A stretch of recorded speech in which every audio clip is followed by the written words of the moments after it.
which are sharing their interests in the Baltic and the North Sea, like Germany and Denmark and Sweden.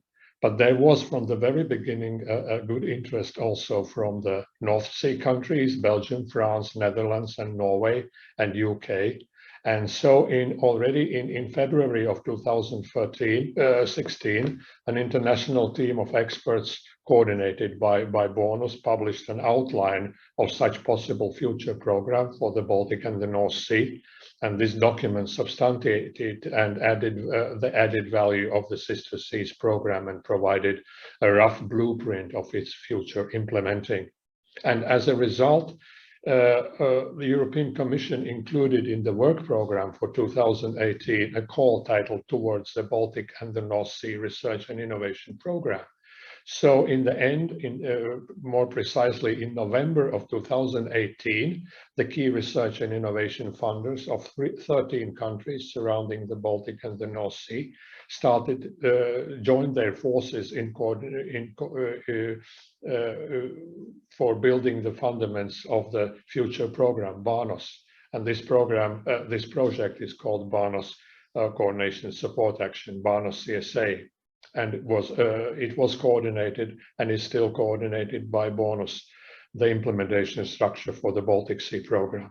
And of course, a lot has happened since we wrote the project proposal and since we commenced implementation of BANOS Coordination and Support Action. A greatly renewed and reorientated EU research and innovation framework, Horizon Europe, has started. Rapid development of cooperation around other Europe's regional seas has been seen, and the new large partnership covering all Europe's regional seas and all effort in blue economy is being prepared. We will hear about this later today. On the complicating side, as we all know, of course, United Kingdom has left the European Union, and the nuances of its association with the European Union's research and innovation framework are still being clarified. And of course, as we all know, the world is still in the grips of the COVID-19 pandemic, impacting our everyday's life and forcefully reorientating many of the related policies. On the backdrop of all these events, which not always added the certainty and clarity of the rules of game, BANOS CSA team has been doing its best in projecting future knowledge needs and optimal ways of implementing the future joint program for the North and the Baltic Sea. 4 work packages of BANOS Coordination and Support Action has produced a rich recommending material, including concrete strategic research and innovation, agendas, strategies for strengthening the impact of research, and very practical aspects of program implementation. So it's my pleasure to open this conference today, and the floor goes back to you, Carolina. Thank you very much, Andres, for those warm words. So next, I have my great pleasure to welcome the Director of the Healthy Planet, John Bell, DG RTD from the European Commission, to join our meeting. So now over to you, John. Thank you, Carolina, and good morning, Andres. Good morning, everybody. My computer system here decided to crash just before it started. So if I look in any way out of the usual, blame it on the system. So this is a great moment, in fact, to you, the friends and stewards of the Baltic and the North Sea. Ladies and gentlemen, thank you for inviting me to this final event for this important project, and at a very important moment indeed. I'd like to congratulate you, the Baltic and North Sea Research Coordination Support Action, for your key achievements in doing something that hasn't been evident, as Andres has said, and at a particularly difficult period. Integrating the strategic research agenda of the 2 sea basins towards healthy seas and oceans, and healthy seas and coasts, a sustainable blue economy, and human well-being, the 3 major dynamics.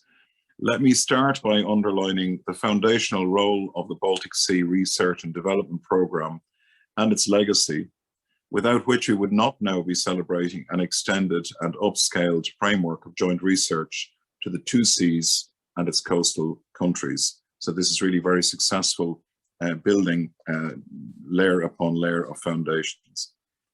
BANOS has indeed been the very first regional research innovation programme on marine and maritime issues in the European Union, promoting ecosystem-based management.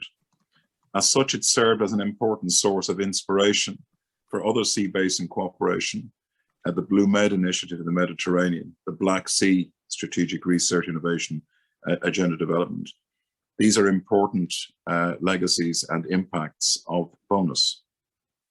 It succeeded in substantially integrating previously fragmented research innovation across the Baltic region, and it established an effectively working integrated research and innovation agenda with a programme jointly undertaken by all Baltic states to tackle the sea's ecosystem challenges and to ensure sustainable development. This is a very significant achievement and one that shouldn't be underestimated. And as we move forward, we'll see its importance.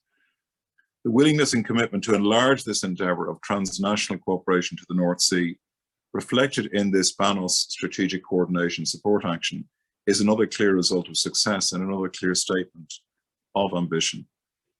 Your cooperation has been very effective in pooling resources for research innovation, realising projects with an effective science policy interface, for example, through a very strong cooperation with HELCOM, the dissemination of results and stakeholder outreach, which is very often the most difficult aspect of our work.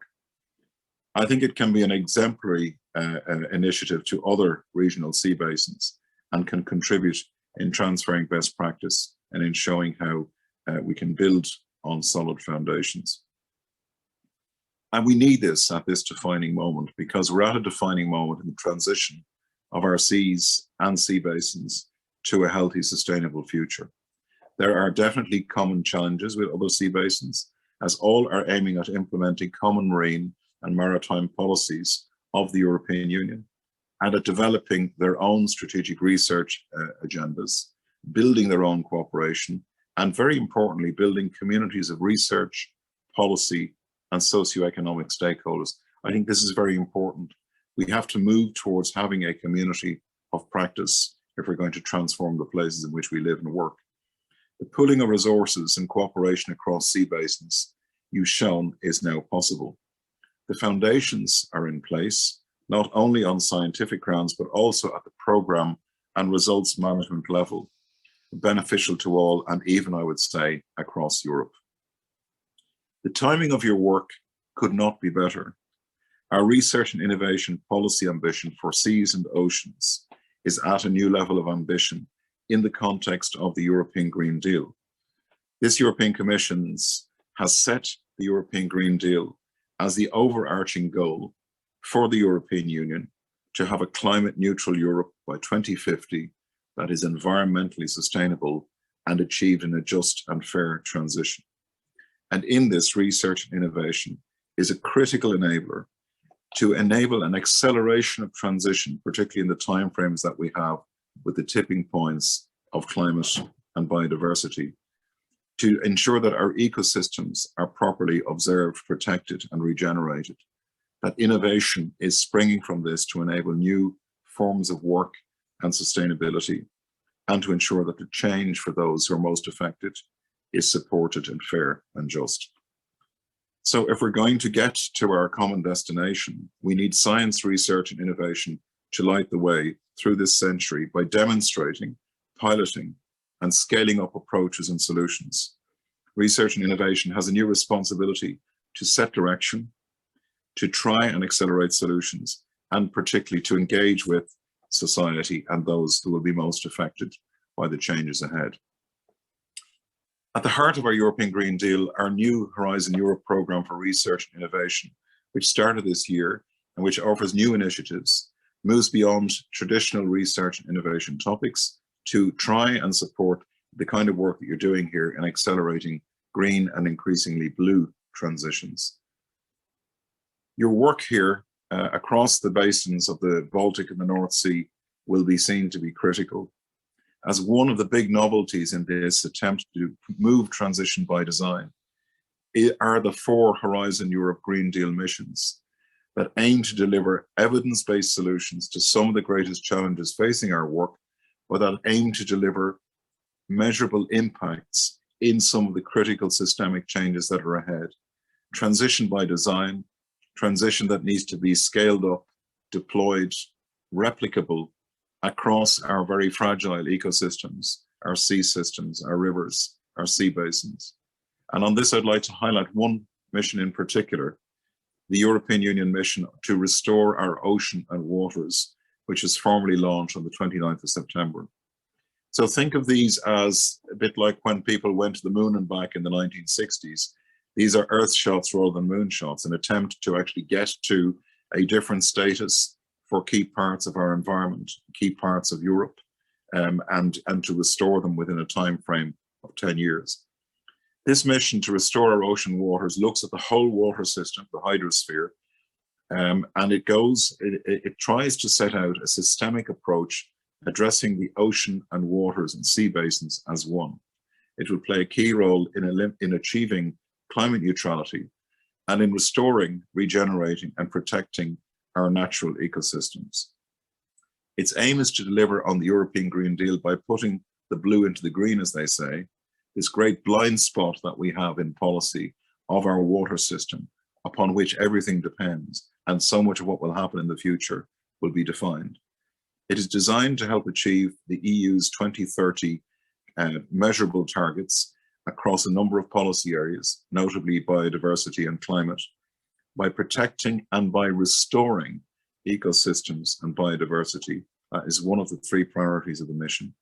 For preventing and eliminating pollution, and for making the blue economy climate neutral and circular. So these are the 3 big objectives of the mission, and they will be supported by a massive action across knowledge in terms of the digital twin and the connecting up of the knowledge that is there, making it available to decision makers, and the involvement of citizens in the process. In the first development and piloting phase between now and 2025, the mission will roll out lighthouses in major European sea and river basins as the mission sites. So the missions will be in places, and the places will be the sea basins of Europe, and the sea basins of Europe will be the areas in which the lighthouses for research and innovation-based transitions will be driven.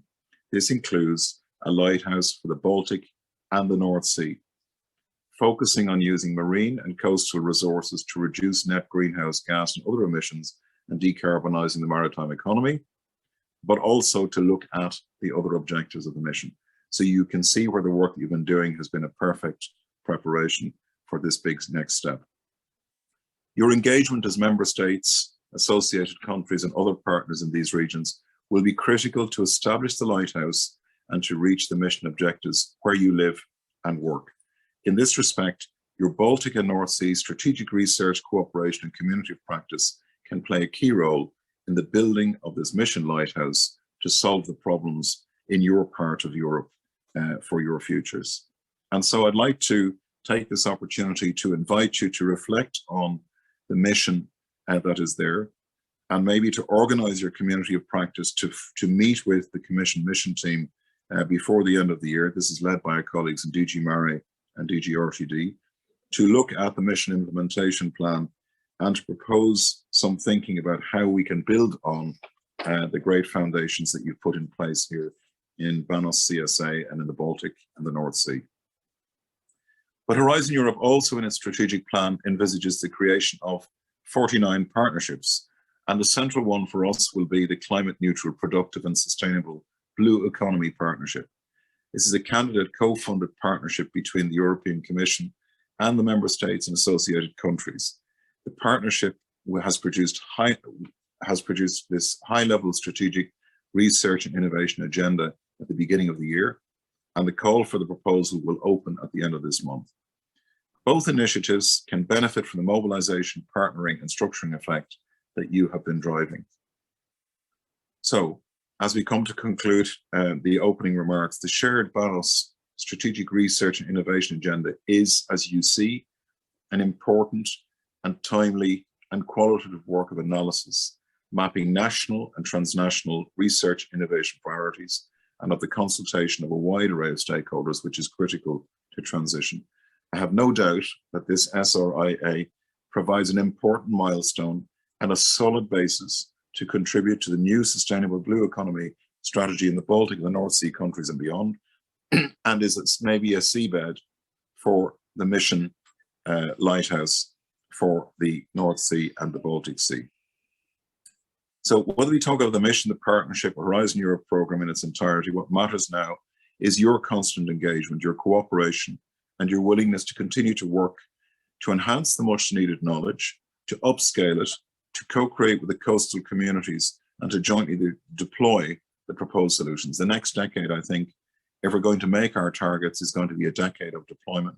And for this, we need communities of practice, such as the one that you've been busy building for the last few years.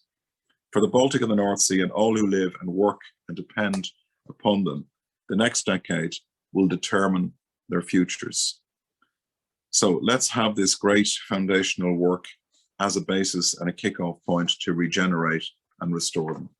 I'd like to congratulate all of you involved in the BANOS support action and for the organization of this End Conference, which I hope is the end of the beginning.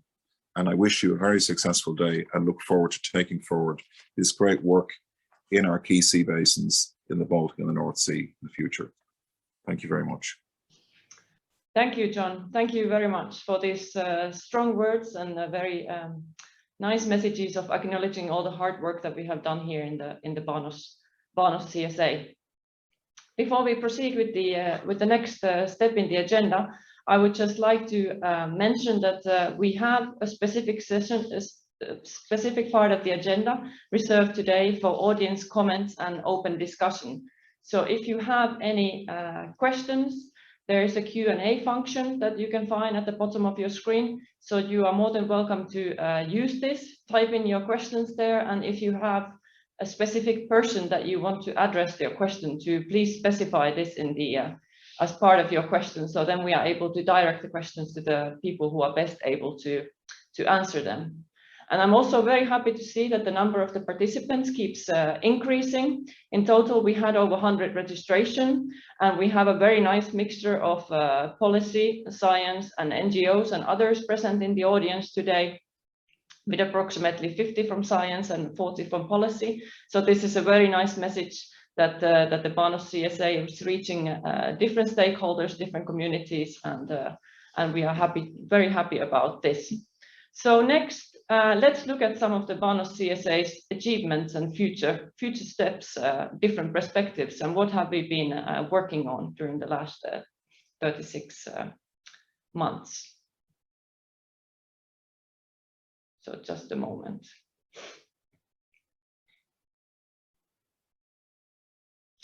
Thank you. So first, let's have a little look at the BANOS CSA Consortium, who have been involved in the work so far. So we have BANOS Consortium members, partners, and observers in total from 13 different countries, of which 11 are European Union countries and 2 from the associate countries from the Norway and UK. And we are very happy to have a mixture of research funding organizations and also a few research institutes here. And in our strategic partners, we have had environmental protection commissions from both relevant regions here. So of course, HELCOM and OSPAR commissions, as well as the International Council of the Exploration of the Sea and JBI Oceans. And observers, we have had Academy of Finland, BELSPO, and European Commission together. So the implementation of BANOS started already 36 months ago. And the BANOS consists of 5 work packages in total. And so far we have actually achieved to deliver 35 different deliverables. And the final milestone of the BANOS CSA is happening actually right now, the final CSA conference. And these 35 deliverables, they are all related to the development of the future BANOS program.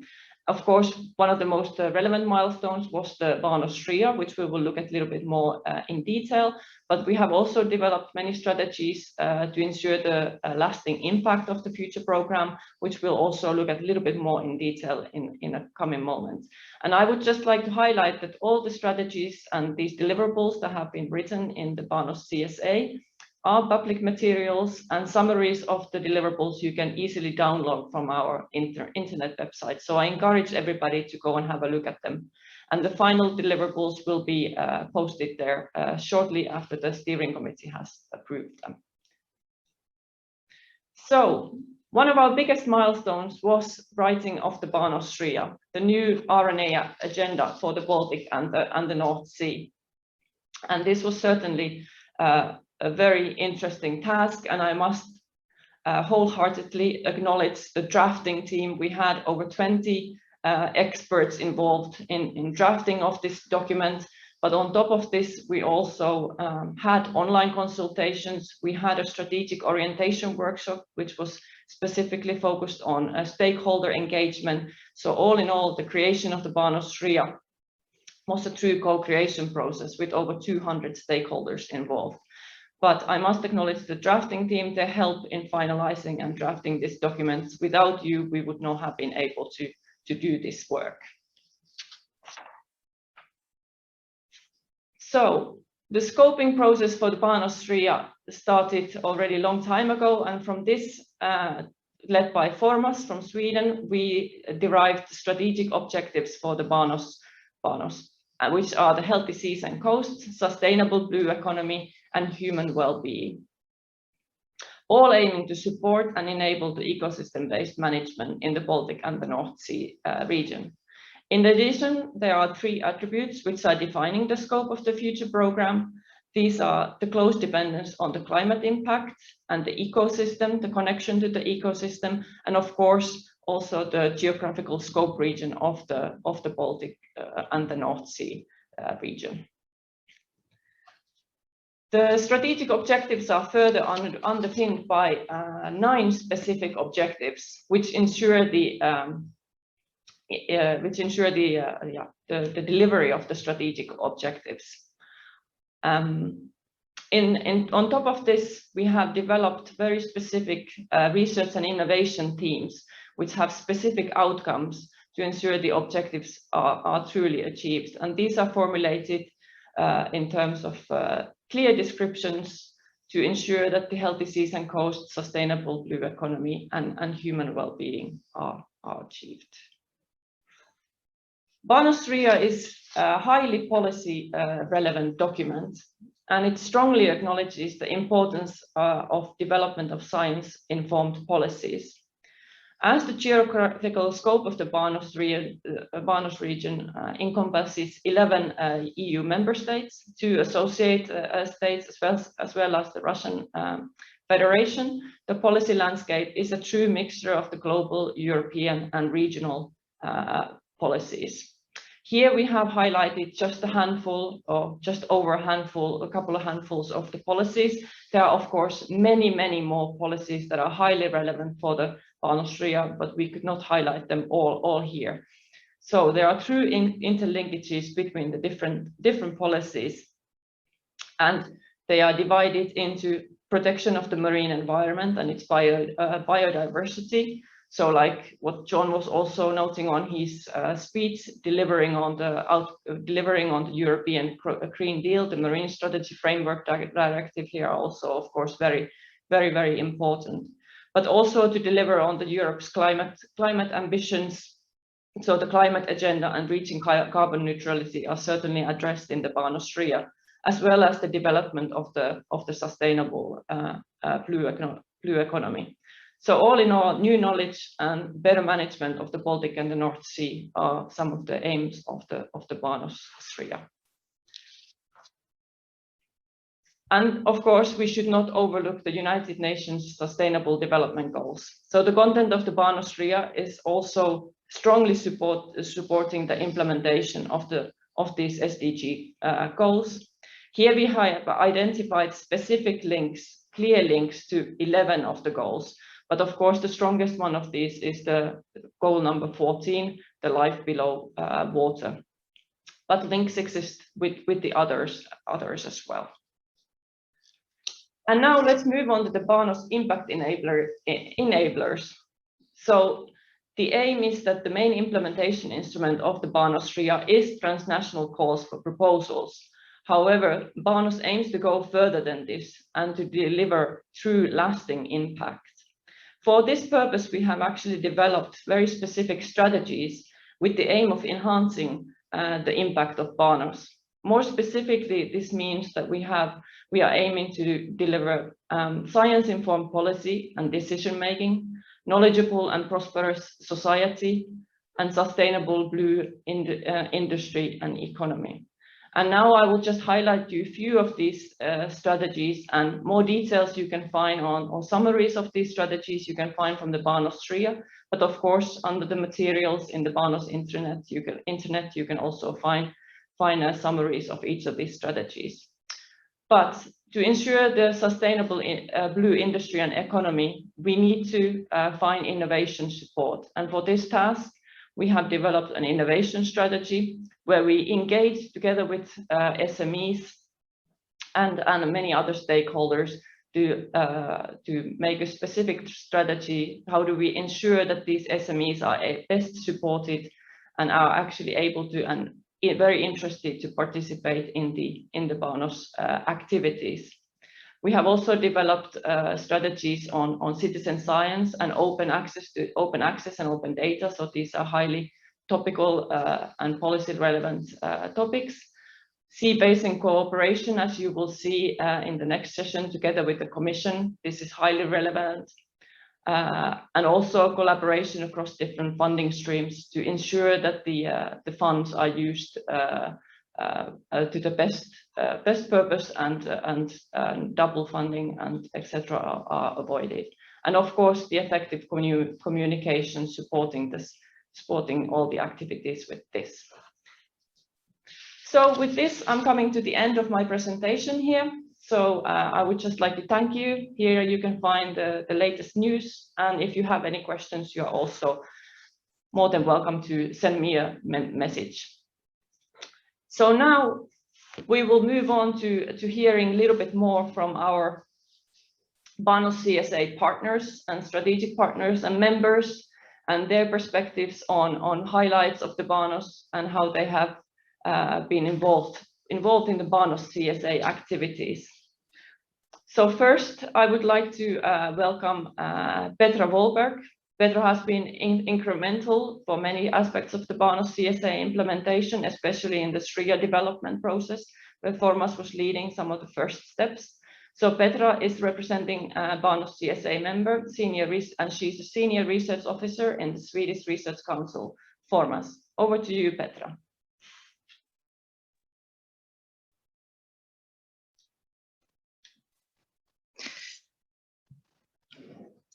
Thank you, Carolina. Can you hear me now? Thank you. We can. Yes, I work at Formas, and this is a research-funded agency for sustainable development. And I would like to, John Bell, he mentioned that the work that we have been doing within the CSA it's really fundamental work. It's timely. And it's an excellent support he mentioned the EU missions and also the new partnership Sustainable Blue Economy that we are now in the process of preparing. But I would also like to add that this will be an excellent contribution to the UN Ocean Decade. And just now, Carolina, she presented the SRIA, but there are also a number of other documents that has been developed within the CSA that is of importance, and I think that many of us should remember and use within these coming years. So I would like to evolve a bit around the SRIA and also on the documents that has been developed within open science. From the start of this process, the development of the SRIA has been very open and transparent. From our side, our task was to develop the framework for the SRIA, and from the start we had an engagement with the partners. And thereafter, the SRIA was developed with a drafting team, a group of 27 interdisciplinary marine experts. So this RIA, it's really based on scientific expertise and also large consensus, I would like, I think. Because also in the sea, it is a big challenge that everything that happens below the surface. And this makes it difficult for us to have a common understanding and a view of what measures are needed. And therefore, it is very important to know your ecosystem in order to take the right measures. So therefore, I think that this RIA, this is based on this large group of interdisciplinary marine experts, is a very good support for our future priorities. However, excellent science is not enough to get the transformation that we are needed for our marine environment. So within the BANOS, we have also have a few developed documents on open science. Open science is an umbrella term that includes open data, open access to publication, open innovation, and also citizen science and many other aspects. And as we have now seen during the pandemic period now, open science, open access to data, open access to publications is very, very important for a rapid transformation. So I really encourage you to look at these documents to get so that we get a common sense on how we can work with these issues and to develop this further. So at FORMAS, we have an active role in BANOS. We also have an active role within the new partnership Sustainable Blue Economy. At the national level, we have also been engaged with the missions, ocean and water at an early stage, and we also is the national contact point for the UN Ocean Decade. So from our side, all these documents will be a big support for our future works with all these common collaborations and challenges that we have. Thank you very much for this opportunity, and I really thank you for all the work that you, Carolina and Andres, and all your colleagues have done during this process. I'm really, really happy and proud of the results. Thank you. Thank you, Petra. Thank you very much for those kind words. It certainly has also been a big pleasure to work with you on TRIA and all the other many tasks that we have been working on in the last years. Next, I would like to move on to Belgium, and I would like to introduce you to Anne-Catherine Leskrouvat. She's representing the BANOS CSA member, Flanders Marine Institute, and she's the director of the international relations there. Flanders has been also very incremental in the implementation of BANOS. They have been involved in many of the work packages and tasks, especially focusing on the communication aspects, stakeholder mapping exercises, and also open data, human capacity building, etc. Many others. Over to you, Anne-Catherine. Hello, I hope you hear. Yes.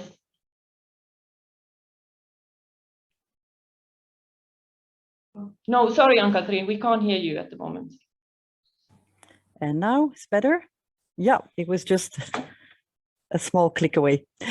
So again, it is an honor to speak on behalf of Gert Verreet of the Department of Science, Economy and Innovation of the Flemish government, who unfortunately could not be here. I say unfortunately because it's been a very nice and interesting trajectory for us from Flanders to join you and all the member states in this BANOS Baltic and North Sea initiative.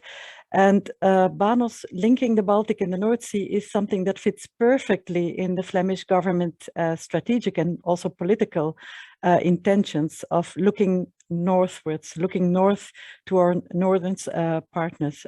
We appreciate very much that BANOS gave us the benefit of the BONUS ongoing experience and legacy, while at the same time also bringing in new ideas from additional North Sea partners. We think it was it was and will be a perfect marriage. So the impact focus of BONOS and BANOS and the dynamism of interaction between science facilitators and the working field around the Baltic is something that is invaluable to us. Flanders tries to be an active and agile contributor to international marine research coordination frameworks, and the marine research in Flanders is eminently an international affair for us. So Flanders Marine Institute, FLIS, where I work, we support the government in this representation in the many international contexts where marine science cooperation is organized. The government has enabled several international organizations to be co-housed in FLIS, such as an important office of the International and the Intergovernmental Oceanographic Commission of UNESCO, which focuses on data and information sharing and capacity development.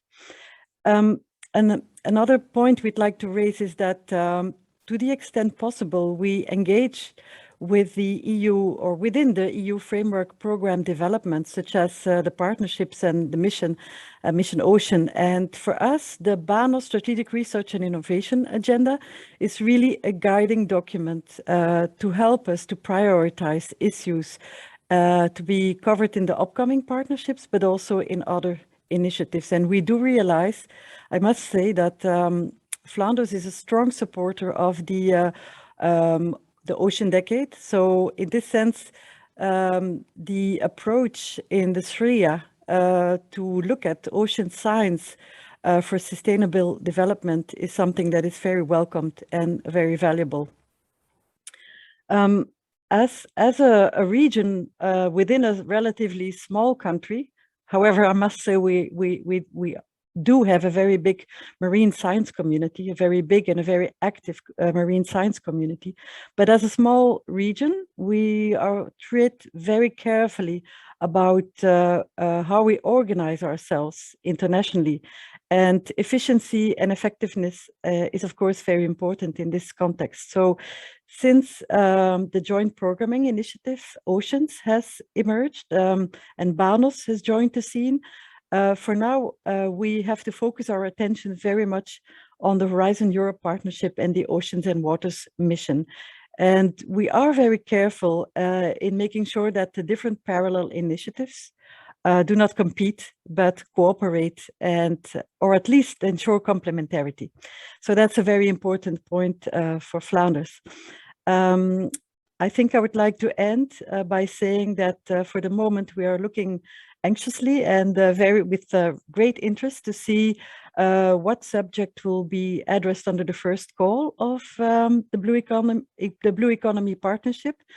And as we already indicated, the BANOS Strategic Research and Innovation Agenda is a very important guiding document there for us, meaning our ministry, our funding agencies, but also for us as Flanders Marine Research and Organization, Flanders Marine Research Institute, that represents this community of more than 1,500 experts in marine science.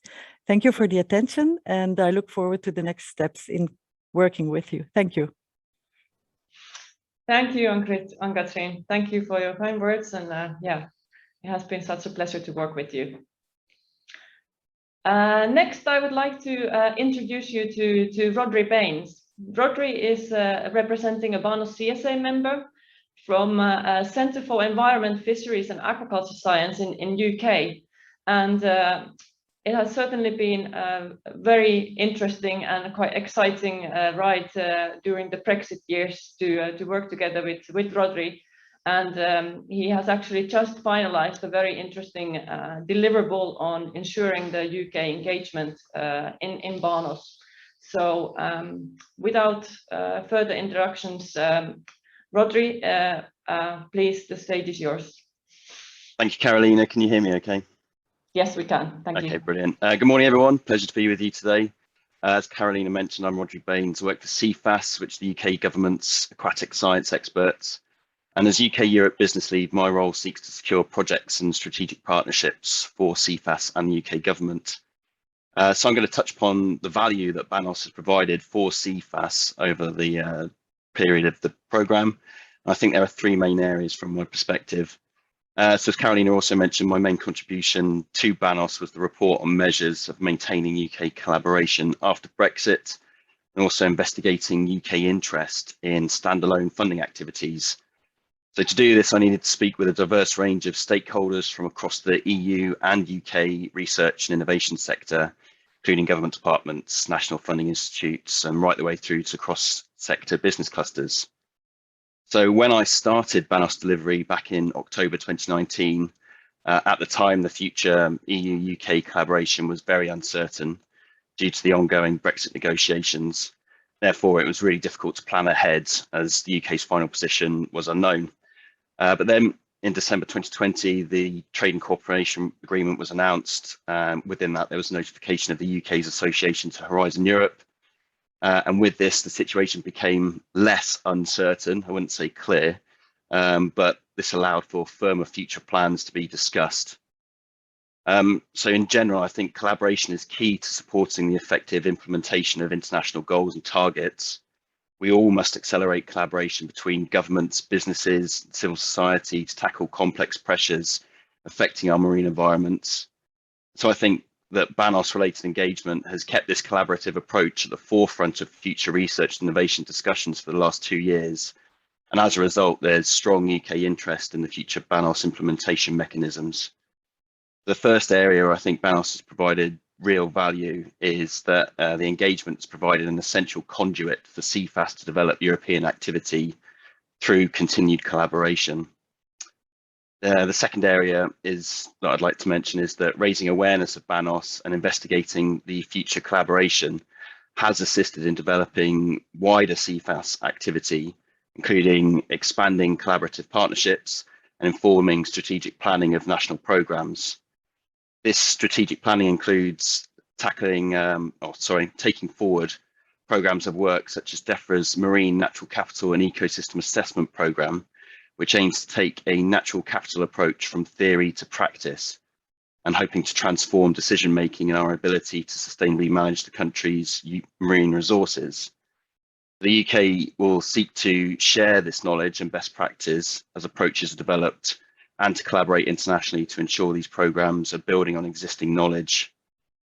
So these first points are examples of the value that BANOS has provided. And the last one I'd like to touch upon is what value BANOS can provide in the future. I think that BANOS activity can provide the Baltic and North Sea platform to translate global aims and commitments such as the Sustainable Development Goals into actionable outcomes, offering an adaptive collaborative mechanism with partners such as the Sustainable Blue Economies Partnership, but also ICES and HELCOM, and further afield to other regional seas to develop environmental and social outcomes.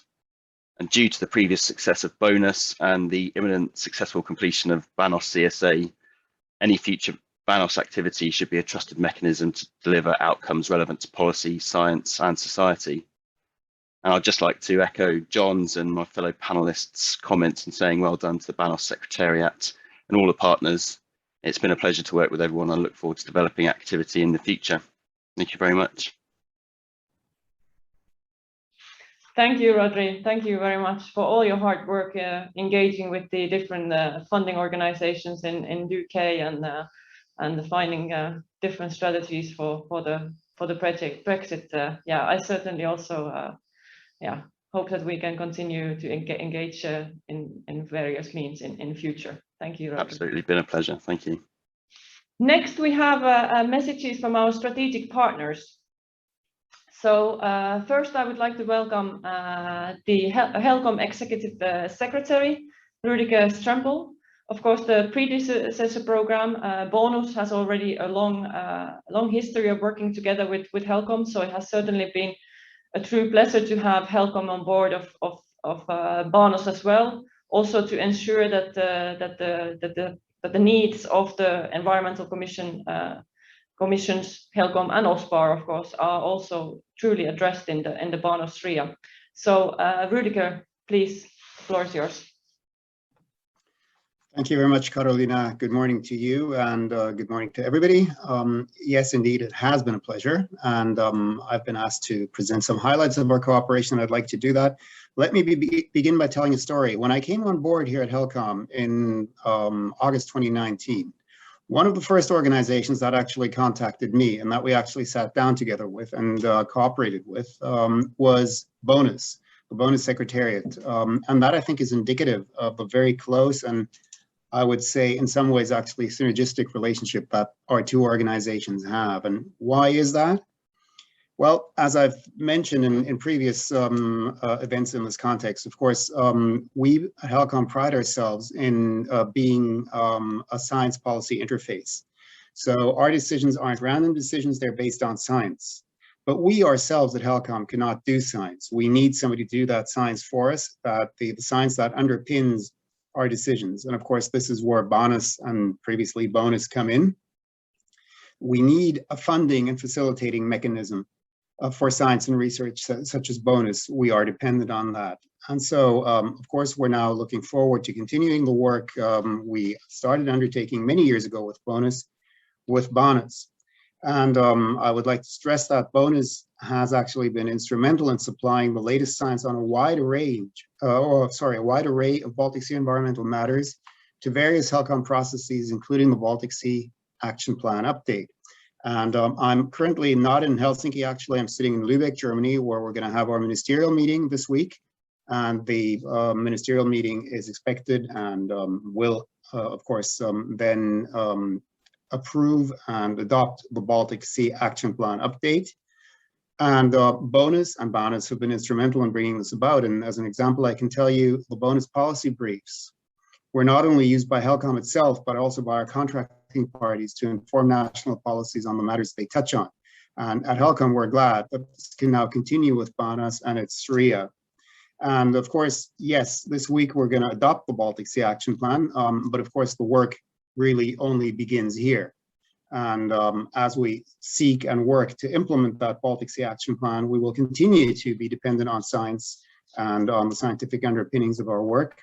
And this is where we are looking forward to our continued cooperation with BANOS. And in that regard, I'd like to point to the fact that the themes of the SRIA are very much aligned with our own HELCOM action areas. So the SRIA has three strategic main categories of healthy seas and coasts, sustainable blue economy, and human well-being, and the related 32 research and innovation themes, touching on topics ranging from resilient marine ecosystems to monitoring and from sustainable blue economy to safe seafood and coasts, are very much in sync with our own activities at HELCOM, especially, of course, the updated Baltic Sea Action Plan, which we're going to adopt and start implementing this week. And the widened geographical scope that we're now seeing under BANOS, of course, is also very conducive to our work because we know that the Baltic and North Seas are interlinked. We're in the same biogeographical regions. We have, of course, differing strategies, challenges, but we also face many challenges that we have in common and that we can best tackle by cooperating. And therefore, the expansion of this program to actually now encompass also the Baltic is highly, highly beneficial. And finally, I'd like to also point to the fact that also in the course of this week's ministerial meeting, we will be adopting our own HELCOM science agenda in order to be able to understand and better respond to newer pressing challenges that will require our attention in the near future. And again, here we can overlap and we can, in a positive sense, with BANOS. And we feel that our respective science agendas will be of mutual interest to BANOS and HELCOM. The HELCOM science agenda will not only support the development of HELCOM activities, but also help inform external partners about research needs of HELCOM. And by cooperating with BANOS during the early stages of the development of our respective agendas, we can ensure that we develop the most relevant tools for both of our organizations. So, as I said at the beginning, this is a close relationship. It is in some ways a synergistic relationship. And I'd like to take this opportunity, since this is an end conference, but of course things will nevertheless go on, but I would like to take this opportunity to thank the BANOS Secretariat for many years of excellent and very close and trustful cooperation. Thank you very much. Thank you, Rüdiger. It certainly has been a pleasure to work with you and many of the members of the HELCOM Secretariat and other people working at HELCOM. You were also incremental in the development of the BANOS CSA, and many members from the HELCOM were present in the expert drafting team. So this certainly also helped us to ensure that the science agenda that you have now developed and the Baltic Sea Action Plan and BANOS CSA are so well aligned. So I'm very happy about this. So let's move on to the next BANOS CSA strategic partner. I would like to welcome you to Torsten Kiefer. Torsten is the Executive Director of the JPI Oceans. Torsten, the floor is yours. Good, okay. Thank you, Carolina. I can't open my video, so it seems that you have to do it if you want. Okay, now start the video. Good, thank you very much. I'm delighted to also share some thoughts to the dear colleagues from the BANOS CSA. The term inspiration has been dropped several times, and I'll also use it because this is clearly something that was always characteristic, certainly for me, actually having come in after BANOS had even started. But BANOS always looked like a very good place to look towards for inspiration, and actually also for guidance for how things are done well. One inspiring thing is actually that BANOS did the step from BONOS in combining two sea basins, in a way scaling up, expanding the scope, and going towards something that's closer to towards something that JPI Oceans stands for, towards pan-European, where the exchange of knowledge, expertise, and so on is taking place. Another thing that was always inspiring and towards good to look towards was actually communication. So a strong role of the Secretariat in doing really good communication. And finally, maybe what's impressed me most where I was participating is actually the co-design and the co-creation process that took place while developing the BANOS CSA. And there I would like to highlight this strategic, what was it called, strategic orientation workshop. Would like to remind everyone, I'll probably get dressed before, I'd like to remind everyone that this was under really harsh conditions. So everything I think was planned and to go to the Netherlands in person, and then the pandemic came, and so BANOS in no time changed everything over into an online format at the very beginning of all of this. And yeah, it worked so well, and I think it kind of set a gold standard for how to run these big meetings and with interactive elements. Yeah, so here a very collegial congratulations from one secretariat to another. That job very well done, and that extends also to many other things that the BANOS Secretariat has done. So Andres, Carolina, and the team, congratulations. What now came out as of BANOS as this very valuable product is the CSA, I guess, or the several products, but that might be the most prominent. I think it's a very good document, and in fact, so you might know that JPI Oceans was taking some coordination and lead when countries in the early stage started to prepare for this partnership on sustainable blue economy. So back in, when was that, starting in 2019 and then into 2020, started to do an early draft proposal, and then later the draft strategic research innovation agenda. And all those were, I mean, that was the clear pathway, were to be based on regional sea basin agendas. So the BANOS CSA was in a draft, in an early draft, and back in 2020. And that was the time when I first really had a thorough read through that draft. And I thought, oh, wow, it's actually really good, very coherent. And I was surprised to learn that this is kind of the beginning of the process. So it took then another year to actually, or almost to actually launched the SREA. So it's now a very mature and very coherent document. Yeah, that's certainly one major outcome that defines the legacy of BANOS, and now calls for everyone else to pick it up. I think another legacy is probably the community building. I will be curious actually to hear how content you are with that. So you were explaining that you have a diverse composition of participants today and in previous meetings. I think this is actually a really strong value of regional organizations, that they have much better access to diverse stakeholders than if you work at a European or pan-European or even global scale. Yeah, so with the legacy now, the partnership has been mentioned, and absolutely, so the partnership builds on these regional sea basin agendas, and I'm sure that you see a lot from the BANOS SREA in the design now of the partnership development.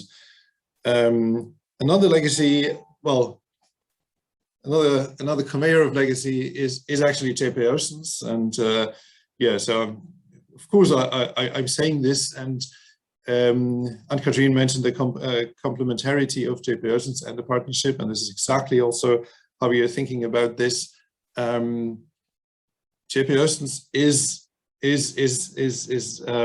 well, the pan-European organization with many countries that were organized or are organized still in BANOS are also participating in JPA. So it's a natural, there's a natural flow of ideas into JPA Oceans. A very concrete example is now a call for underwater noise that we are, yeah, the call text is actually being prepared as we speak, together with participating countries and with BANOS and other regional sea bases. It's full co-branding of BANOS. So there will be a first very concrete legacy product or outcome of BANOS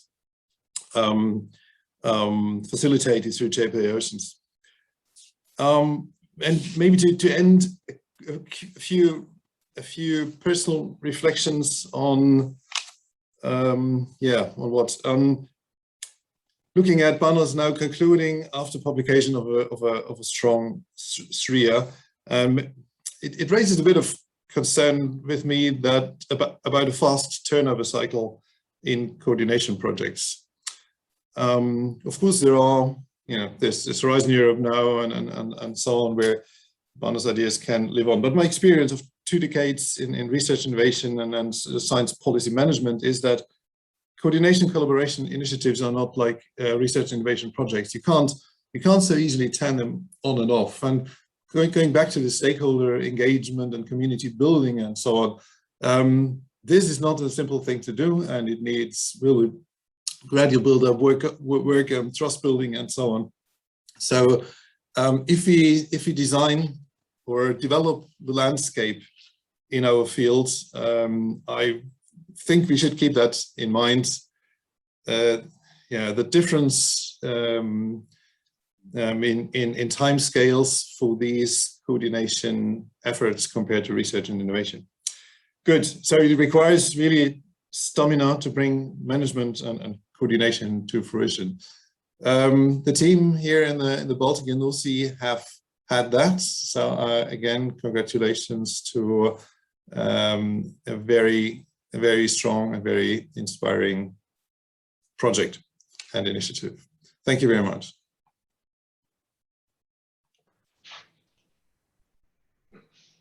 Thank you, Torsten. It certainly has been a pleasure to work with you and JPA Oceans in the last year. Also, that BANOS has been able to be involved in the development of the Sustainable Blue Economy SREA and in the process. And here I would like to also highlight that I certainly hope that the efforts that we have also carried out in the, especially for example in the work package 4 related to impact enablers, I would see that these are also very valuable for the future partnership. So I strongly encourage you when you're taking this work forward at JPI Oceans and together with the member states, that these documents are not overlooked and forgotten. So there you can find many valuable messages that we hope to provide some BANOS legacy for the coming years. Next, we have, last but not least, we have Jörn Smith. He's another BANOS CA strategic partner. He is representing the International Council of Exploration of the Sea and is the Science Committee Chair of ICES. Jörn, the floor is yours. Thank you very much, and thank you very much for giving us the opportunity to give some words here. And I need to apologize when my voice is going away. I have a sore throat. It's not COVID related, so no worries. And I'm far away. I think I'm distant enough to be safe. I also have to say that I only came in last year, so I was only able to follow this remotely over the last year, or the 18 months of the pandemic. And of course, that is a challenge. And even though it's an end conference, I'm already looking forward to meet all of you at some point in a physical setting. So that's something that I have been missing so far. With respect to BANOS, I think that many things already have been said. And from a ICES perspective, being an intergovernmental organization, that actually all of the 13 countries that are partner in BANOS are also member countries of ICES, the BANOS CSA is of high relevance. And it has been said by Rüdiger in relation to HELCOM, relying on the funding and the facilitating mechanism of structures like BONUS, and then of course BANOS, and also other funding mechanisms. This is really something where we have been looking forward to, and also looking forward to work in the future. And it's all about the people. And I just checked a little bit on some numbers. And there is actually almost 4,000 scientists from these 13 member countries that are currently active in ICES. And they have been partly also, of course, active in BONUS, in many projects that then where the science that is being produced in those projects have been put forward in the expert groups that we have. So that's, of course, a very fundamental and important structure that we have. And it has been said that as a regional program, I think that has been said by Rodri Baines, to translate global aims into actionable outcomes. So I think what I'm really find fascinating is, of course, that you're operating in a huge landscape of different mechanisms and different organizations that are dealing on different spatial scales and different dimensions. And I think it's so relevant that if you're looking into the sea basins, that you have this coherence across the member countries neighboring this specific sea basin. And I mean, we have seen that in BONUS, that has worked particularly fantastic in that sense to bring all these scientists together. And now reaching out to the North Sea and having the similar approach for other sea regions, I think this is something that can only be congratulated on. I also have to say that when I was looking at all the documents, and you used the term enabler, and I think that BANOS definitely was an enabler for the Baltic Sea science, and BANOS, as it has been written, as an enabler to extend that. But I was also looking into the idea of a science-informed policy and decision-making, and this is, of course, where ICES can be a strong cooperating partner as well, and where we would benefit very, very strongly from the BANOS strategy. And it also has been said that, I mean, there's no lack of strategies, there's no lack of high-level documents, and many of them have been mentioned: the European Green Deal, the UN Decade of Ocean Science for Sustainable Development. I mean, you listed them very nicely, matched them with the research plan and the BANOS TRIA. And I think this is also important that that those elements that are relevant on a global scale are being picked up to become really actionable and relevant on the regional scale. And this is where I think the strong value lies in BANOS. And I think it was John Bell mentioning a systemic approach. the way that you have been co-designing and co-producing this strategic plan, and the way that you have been reaching out and have had a very transparent process of doing that, but also trying to link all these different aspects in a very systemic approach. And when I looked at it and I said, oh, okay, so the ecosystem-based approach is in the center of everything, and this is of course very much in line with what ICES is also doing, and what is at the center of the work that we are doing. But also all these other factors, and also taking a transdisciplinary approach, really not only bringing the scientists together, but also bringing all the different actors together. I think that there's a huge strength of the program. And having said that, I actually want to finish by congratulating you. And as I said, I haven't had the pleasure to meet many of you yet in person, so I'm really looking forward and hope that that we see us in the near future. Thank you very much.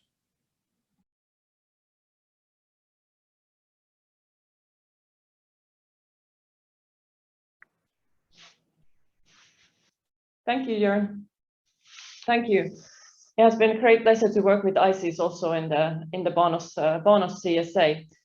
Now I would like to remind everybody that we have ample time for questions or comments, answers. Also, if anybody else from the BANOS CSA community would like to say any last wishes, final words, we can give you the floor.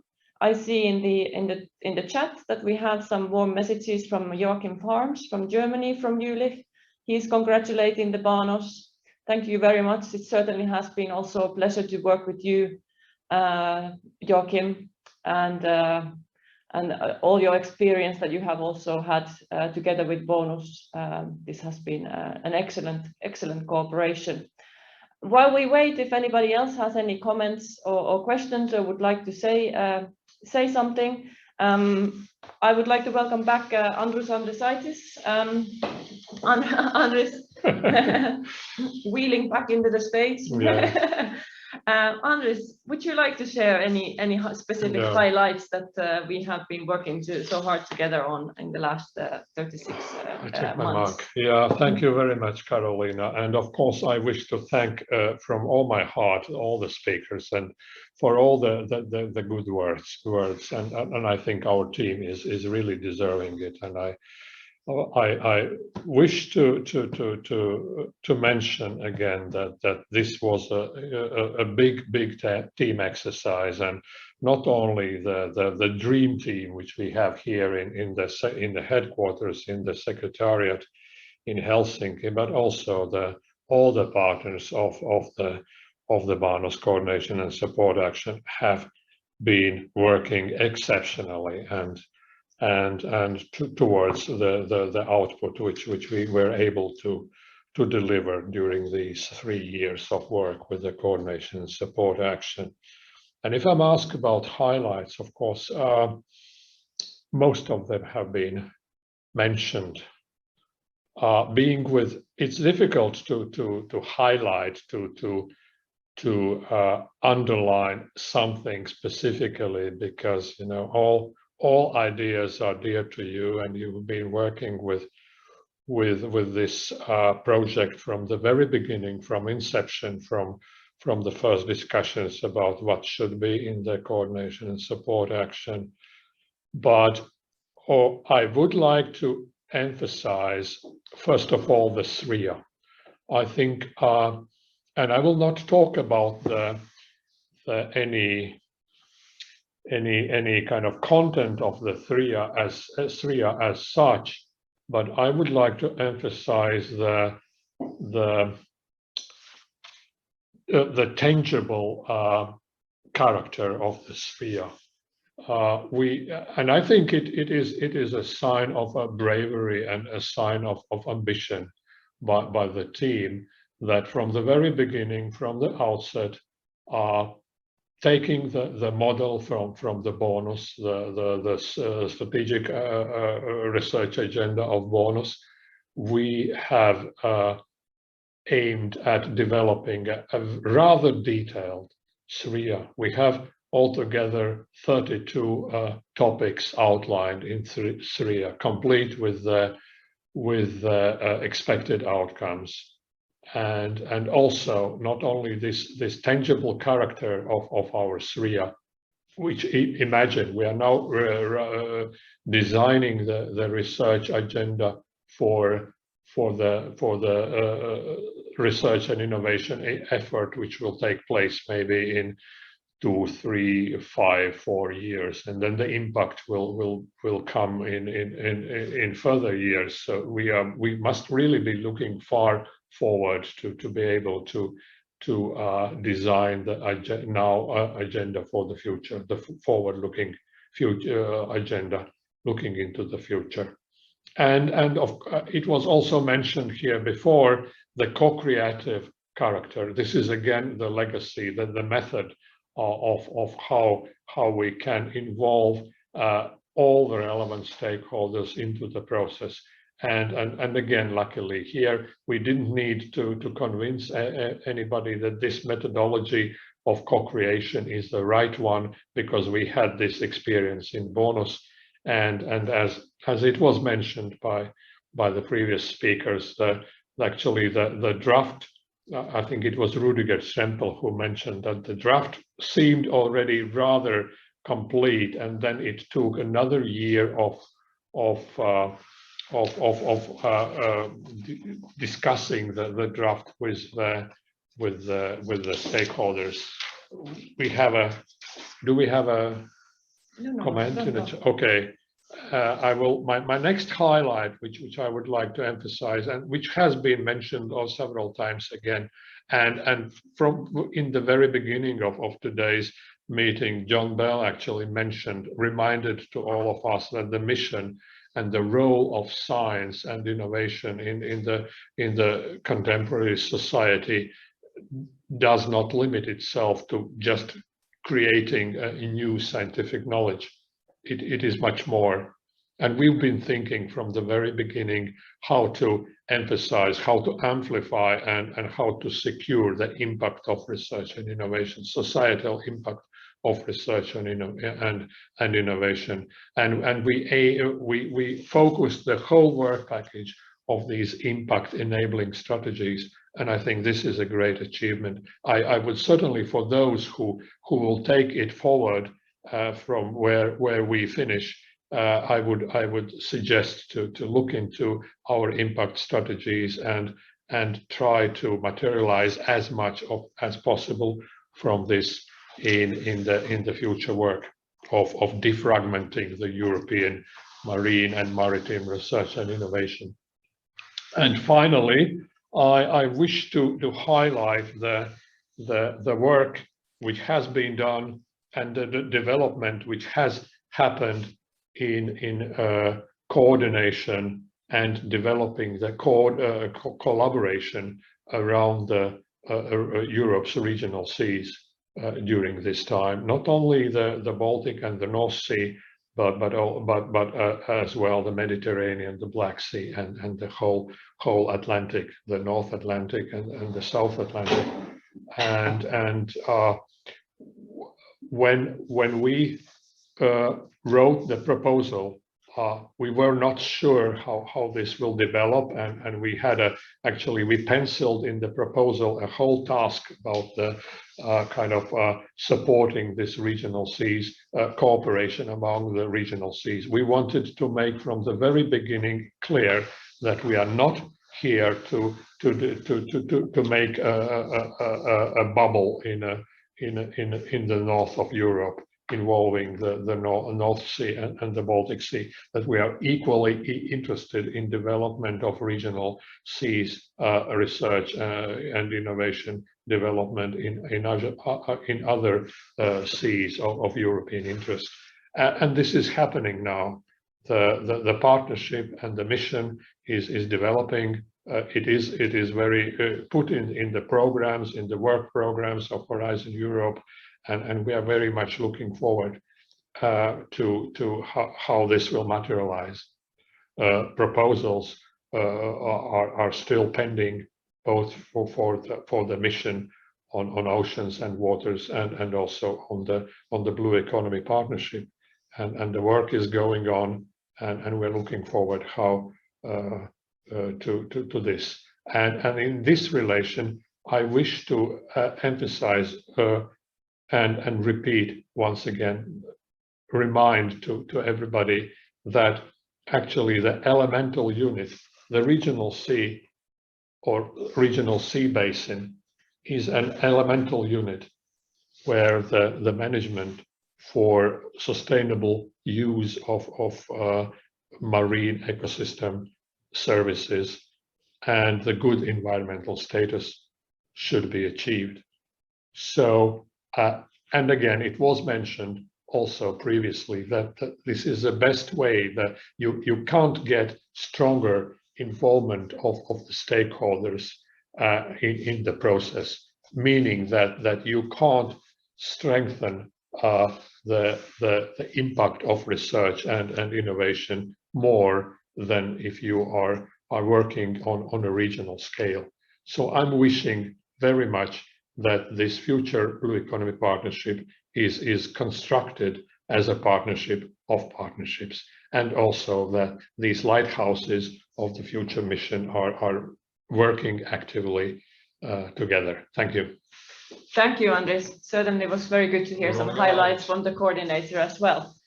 I see that we have a couple of comments, and also people are asking for the floor now. So I see there's a comment from Donald Bosch, from our advisory board team member. Thank you again, Donald, also for all your hard work, and that you are this early again following us from the other side of the wide ocean. First, I would like to pass the floor to Anneli Pauli, and I also saw briefly that Lena Kipperts from our SBEP drafting team raised her hand. So first, let's go to Anneli, and then if Lena also would like to say a few words, these are very welcome. Hello, everybody. Do you hear me? Yes, we do. Yeah, so indeed, my name is Anneli Pauli. There is a printing mistake on the screen.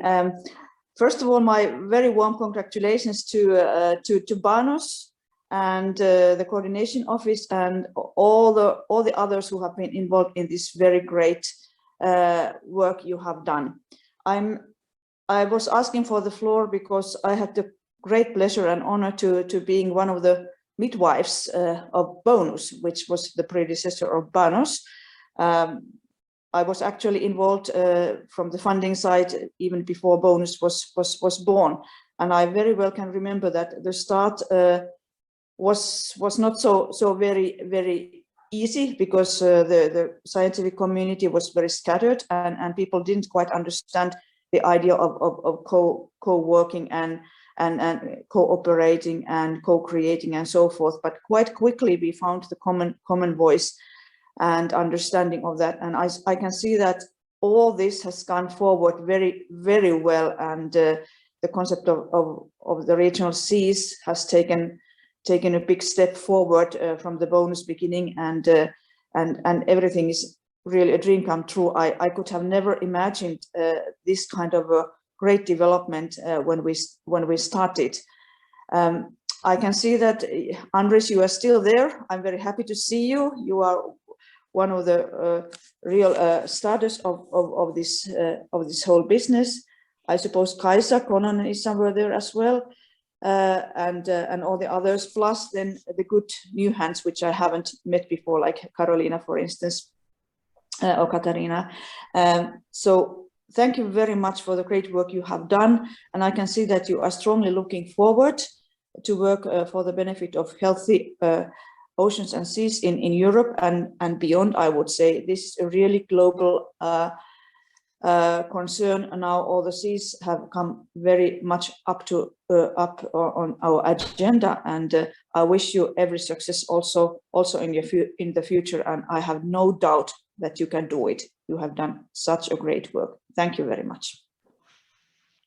Anneli, thank you very much for these very warm words. Indeed, I also remember the beginning, the first discussions within the BONUS ERANET, and we saw that the science community is cooperating, environmental community is cooperating, but there is no cooperation of the funders of research. and actually we filled in this void. And Anneli, thank you very much also for mentioning Kaisa Kononen, the real godmother and the first director and coordinator of the BANOS program in the Baltic Sea. I don't know if Kaisa is today with us, but Kaisa has been coordinating the advisory board of BANOS Coordination and Support Action. Tomorrow we have a concluding the steering committee meeting and an advisory board meeting, and Kaisa will join us, and we will share the impressions from today's conference, of course. Thank you again. Thank you, Anneli, from my side also, and apologies for mispronouncing your name at the start. So if there was a final comment from Lena Kippert, because I did see a raised hand appear on the screen very briefly, we could now give the voice to Lena. But if we don't hear anything, well, thank you, Carolina. Oh, okay, great, yes. Great. Hi, Lena. Good to Just see you again. A very short comment, and I want to join the choir of appreciation for specifically the Secretariat, and have been following the BANOS and BANOS as a researcher for a long time now. I see the necessity of an open-minded and innovative secretariat with the process, and I think we now have the document of the SRIA as to go further, but I think the process has been as important as the document. So I just thank you all of you and for the great collaboration. Thank you, Lena. It certainly was a pleasure to work with you also on the SRIA team, and thank you all for your efforts in the drafting work that you did. So I think there are no more comments and questions, so I think we will move on to the final slide, and then we will have a short coffee break before we continue. Just a second, we are getting the final slide. It's somehow a little bit stuck nowadays, the Zoom slide. Let's see, let's share it again. It's okay, we have a few moments.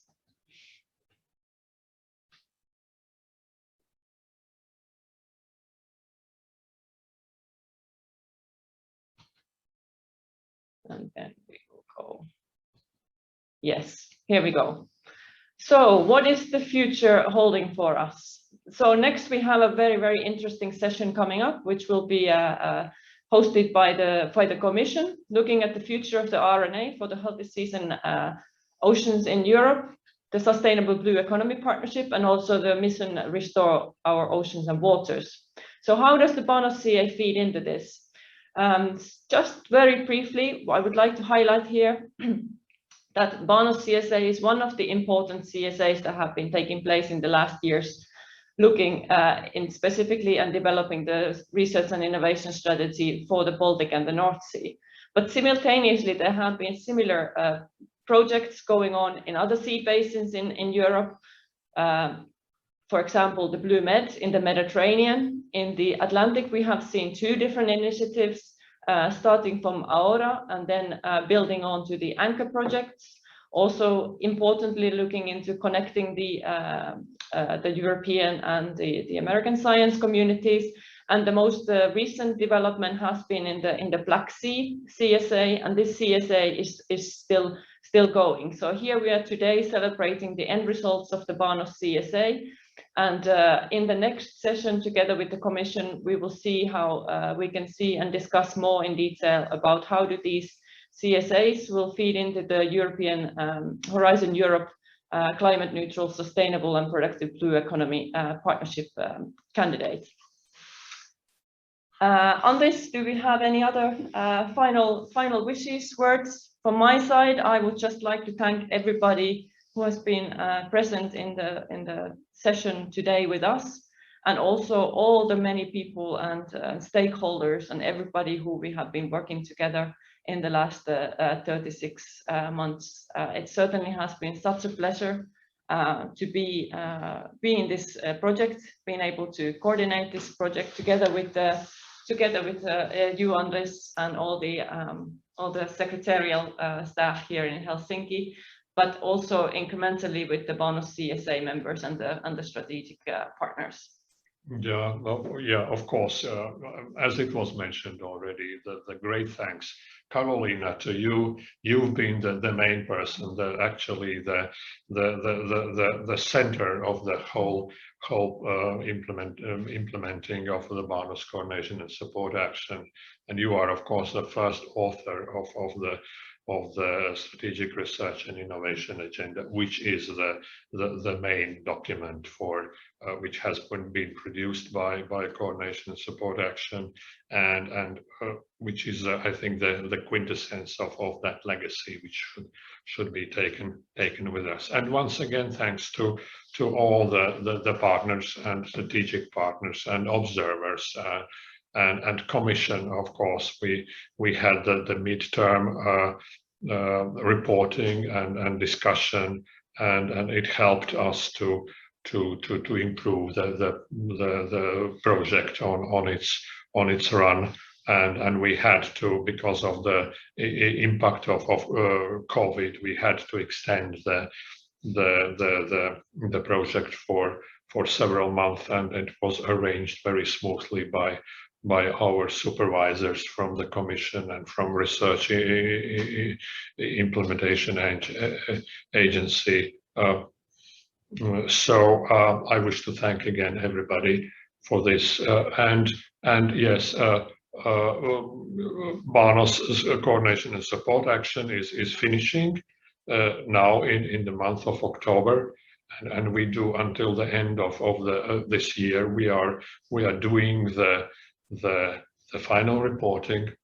Unfortunately, the work of the dedicated implementation structure, the BANOS EIG, which was established back in 2007, is complete with this, and this legal structure will be dissolved in the end of this year. So we are very much looking forward, and I believe that we will discuss it with the member states participating in BANOS coordination support action, and also with those who are involved in designing the future Blue Economy Partnership, and also the mission with its regional lighthouses, how to bring the work together, and who would be that entity and that core of initiative which could bring the legacy forward. So thank you very much, and let's look into the future with optimism. Yes, certainly. So now we have a short break, so everybody is able to fill up the coffee cups, and we will see you again at 11:45. Very much look forward to seeing you all back in a short while. Thank you, and bye from Helsinki for now.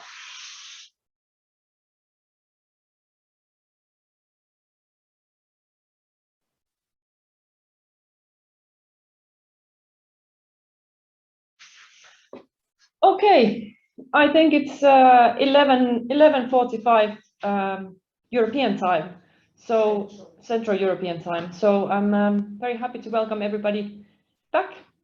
And next we have a very interesting session titled "The Future of the RNI for Healthy Seas and Oceans in Europe, the Sustainable Blue Economy Partnership and the Mission Restore Our Ocean and Waters."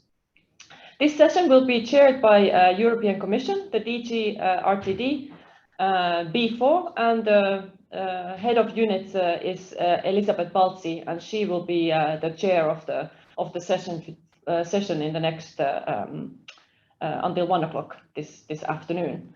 So we will be recording this session until the end, and now I would like to hand you over to Elisabeth.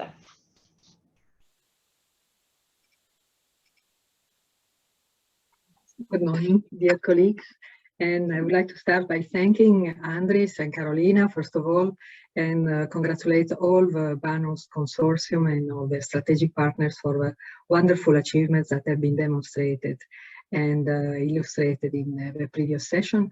I had the privilege of witnessing the last successful phases of BANOS some years ago, and I'm really impressed to see the progress made. You have demonstrated that you benefited from a very important legacy from BANOS. You have strategically extended, bringing added value and new ideas from the North Sea, and you kept a close connection with the other sea basins and with strategic partners. So this has been really remarkable, with remarkable achievements, not only your strategic research and innovation agenda. I was also very impressed by hearing about the other documents on open science, on citizens engagement, which are key also to our current initiatives that we will further discuss. The connection to the UN Decade of Ocean Sciences, which is very important. The concept you have been working on, the impact enablers, impact-driven enablers, it's also a concept which is very close to the initiatives that we are currently promoting. So I really think that you have been particularly successful, and this regional cooperation, as you have witnessed with BANOS first and BANOS, it offers a unique opportunity for people to sit around the same table. And when I'm saying people, it's not only scientists, but also policymakers and also the citizens. This is a very much also the inclusive approach that we are very much promoting, and to be part of a dialogue and build together our future. You have already experienced and shown the way on how to work together on a double sea basin scale, but also connected to the other sea basins. I like the last slide that you showed, Carolina, where we saw all the different sea basins, coordination and support actions, and then now all converging to one unique system approach, where we can use some of the Commission instruments, but of course many other instruments which are run in all the national and regional programs. So this cooperation bears a very high potential to further deliver on new priorities, as we heard from our Director John Bell, particularly the European Green Deal. And the Baltic and the North Sea should continue their intensified regional cooperation and feedback to policy processes while involving the citizens in a European framework. And they are really exemplary. You are exemplary to other regional sea basins. And this is also a key strategic feature that is very much appreciated. We will now, what is the way to the future? This is an end conference in your title, but in fact, it is a beginning, and it paves the way, it really paves the way, a solid ground for the future. So we would like to, from the European Commission side, at least have a look to what are the initiatives which are being launched or in the pipeline, and see indeed how your strategic work can be key to contribute to these initiatives. So we are focusing on the agenda now on two initiatives, the Sustainable Blue Economy Partnership and the new strategic initiative, which is announced and launched since 29th of September within Horizon Europe, but also going far beyond Horizon Europe, which are the missions, and particularly the mission on restoring our ocean and waters. I will maybe start by giving, and actually the third strand, which is key also in our EU instruments, is the Horizon Europe program, the main program itself. So if you allow me, even if I know that you're very expert, so you don't need probably information on this, but just to remind that what we have now in the pipeline, what we have in the pipeline and what we are offering with Horizon Europe that has been launched this year. Well, this is just the structure of Horizon Europe, and just to highlight that healthy seas and oceans and working together, sustainable healthy seas and oceans cuts across all different pillars of our program, not only in the pillar of societal challenges, and in the societal challenges pillar, you know that we have cluster 6 dedicated to food, bioeconomy, natural resource, agriculture, environment, a long title which does not include ocean in the title, but does include a very important part of research on seas, oceans, and inland waters, and not only in cluster 6, but also, of course, in many other clusters like climate and and digital, and our clusters do also include very important actions dedicated to addressing healthy seas and oceans. And in the next slide, just wanted to remind that we have within cluster 6, maybe the previous one, an intervention area which is dedicated to seas, oceans and inland waters, and which is with the objectives of protecting, restoring and sustainably managing marine, inland and coastal ecosystems and preventing pollution. Also sustainably unlocking the unexploited economic potential of seas, oceans and inland waters, aiming at producing more safe food, bio-based products, raw materials, energy, without increasing, of course, the pressure on the oceans.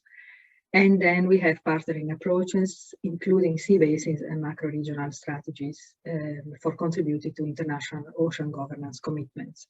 So this is an important intervention area which will remain across the whole duration of Horizon Europe. And then with program instruction in different destinations, I will not enter into the details, but that you probably know very well already. But this intervention area does contribute to practically all the destination of our work program. Just a final observation is that we have now published the calls for proposals for the first year of the program. And so you are very encouraged to have a look to all of them because there are many opportunities offered to support sustainable seas, oceans and inland waters.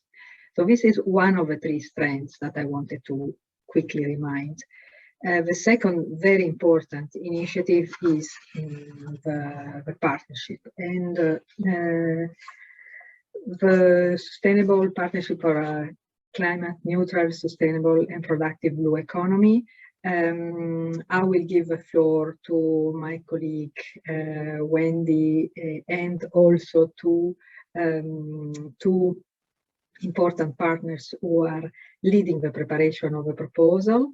Just wanted to highlight that, of course, this partnership where you are, I understand you're already very involved. It is very important that all sea basins, all countries are fully participating and joining efforts in this strategic initiative. I would like to give the floor maybe to Wendy first for a quick presentation, and then to the colleagues from the member states.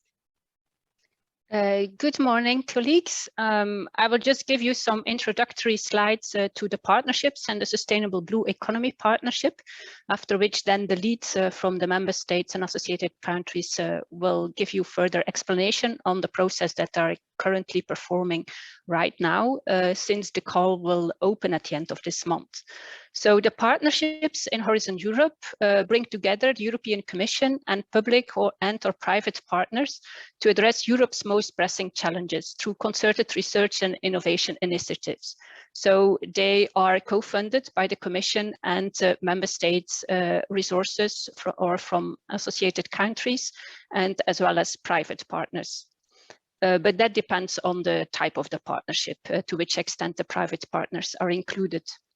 In the partnerships, there is a new, more impact-focused approach adopted under Horizon Europe, and this also translates later in key performance indicators that also all the partnerships will need to adhere to. So there are general key performance indicators for all partnerships, but there are also specific indicators that the different partnerships can actually develop themselves together with the Commission, actually to demonstrate then how the research and innovation that they have funded in this partnership has then really impacted in the societal landscape. There are 3 types of partnerships. So you have co-programmed, the co-funded and the institutionalized. So they are implemented, let's say, through different tools. The co-programmed through a memorandum of understanding and contractual arrangements, and the co-funded partnerships, which is the Sustainable Blue Economy Partnership, is based on a joint program agreed and implemented by the partners with financial and in-kind contributions. And then you have still the institutionalized partnerships as well, through specific decisions. But I will give you some examples on marine and maritime related partnerships in one of the next slides. Here you can see the overview of the 49 candidate European partnerships. So with the different tools indicated through which they are also implemented. And here you see the series of partnerships that are linked to Cluster 6, as Elisabetta just has explained. This is an overview of the different partnerships with the marine research and innovation relevance. Within Cluster 6, we have more or less 5 partnerships that you could say that could have a marine research aspect, but the entire marine and maritime partnership is the climate neutral, sustainable and productive blue economy. So for which the European Union will contribute with 150 million euro over the entire duration of the partnership, so of Horizon Europe. And the other partnerships that have already submitted their proposals so far under Cluster 6 are the biodiversity one and the water security for the planet, so the Water for All partnership. And the Sustainable Blue Economy partnership is the next one, for which the call will open on the 28th of October. There are still 2 other partnerships that could also include marine aspects in the future, so the one on animal health and the food partnerships, and they will be included in the work program 2022-2024 for their first call. Then they have here also listed some partnerships in Cluster 5, so the Clean Energy Transition Partnership, which is relevant also for offshore energy deployment issues at sea. The co-programmed partnership Zero Emission Waterborne Transport, very much related to maritime aspects. And then the institutionalized partnership, the Circular Bio-Based Europe, which also falls under Cluster 6. Just to give you an overview where the, let's say, domination of marine and maritime research is in the partnerships, but there are also links with many others. The partnerships, they are actually a bit of the successor of the Horizon 2020 actions of the European Joint Programme and the ERANET co-funds. And the legal form for the co-fund actions will be through a grant agreement signed between a consortium of beneficiaries and the Commission. So this is why we have the call on the 28th opening, so that the proposal will be evaluated, and at the end of the next year, we will then hopefully have a grant agreement, the first grant agreement for the Sustainable Blue Economy partnerships. So the implementation is through member states designing a common program to be implemented under their responsibility. The estimated EU contribution over the 16 co-funded partnerships is quite a big amount of 2.3 billion. And the calls and evaluation are organized centrally, and beneficiaries in selected projects are then funded at national level. And important for the start of the partnership is, of course, the types of partners that need to form the partnership, so the consortium, and also the input from the ministries and the stakeholders and target groups that are involved by the activities implemented. And so that's why we actually also include the presentation of this partnership here in the session after the BANOS CSA conference, so that we also give some first information to you as stakeholders in the Baltic and the North Sea on this partnership, and tease out some first questions with you. So the main, let's say, summary of what the Sustainable Blue Economy Partnership is aiming to reach is to lead ocean-related aspects of the Green Deal towards a transition from non-sustainable to a productive, climate-neutral and sustainable blue economy, building on existing, such as the EU, but also regional, such as the BANOS and national research priorities and activities, to align priorities and investments for ocean research across Europe. And this is implemented through a joint program of activities ranging from research to coordination and networking activities. So it is not, let's say, limited to joint calls, but it can also include other activities. One important milestone that had been reached through a co-creation between the Commission and the Member States and associated countries is the high-level strategic research and innovation agenda, which also has taken into account the BANOS SRA, as well as the high-level European policies, and also the SRAs from the other regional sea basins, and the complementarity with the mission. So these were the four main pillars of the high-level SRA of the partnership, and they have also a series of key enablers that were defined. The main timeline for the partnership and what is next. So in the past, there has been a draft partnership proposal that has been published in July 2020, and that was also published on the European site on the partnerships. This partnership has then been included in the Horizon Europe strategic plan. And after that, the high-level SRA was finalized, the high-level SRA, let's say, in February 2021. Then the partnership has been included in the Horizon Europe work program for 2022. So the call will open on the 28th of October until the 15th of February. And at that moment, we expect a final SRA with different milestones included and a first annual work plan in response to the call. And then, as I said, once the grant agreement is signed, the activities can start at the end of 2022, and probably most of the activities will then start in 2023. So basically, to make the link with the BANOS conference here is the regional sea dimension of the partnership. So we have been also informing at a regional level the existing, let's say, working groups that we had in different regional sea basins. So we have had also this kind of information sessions with the Black Sea.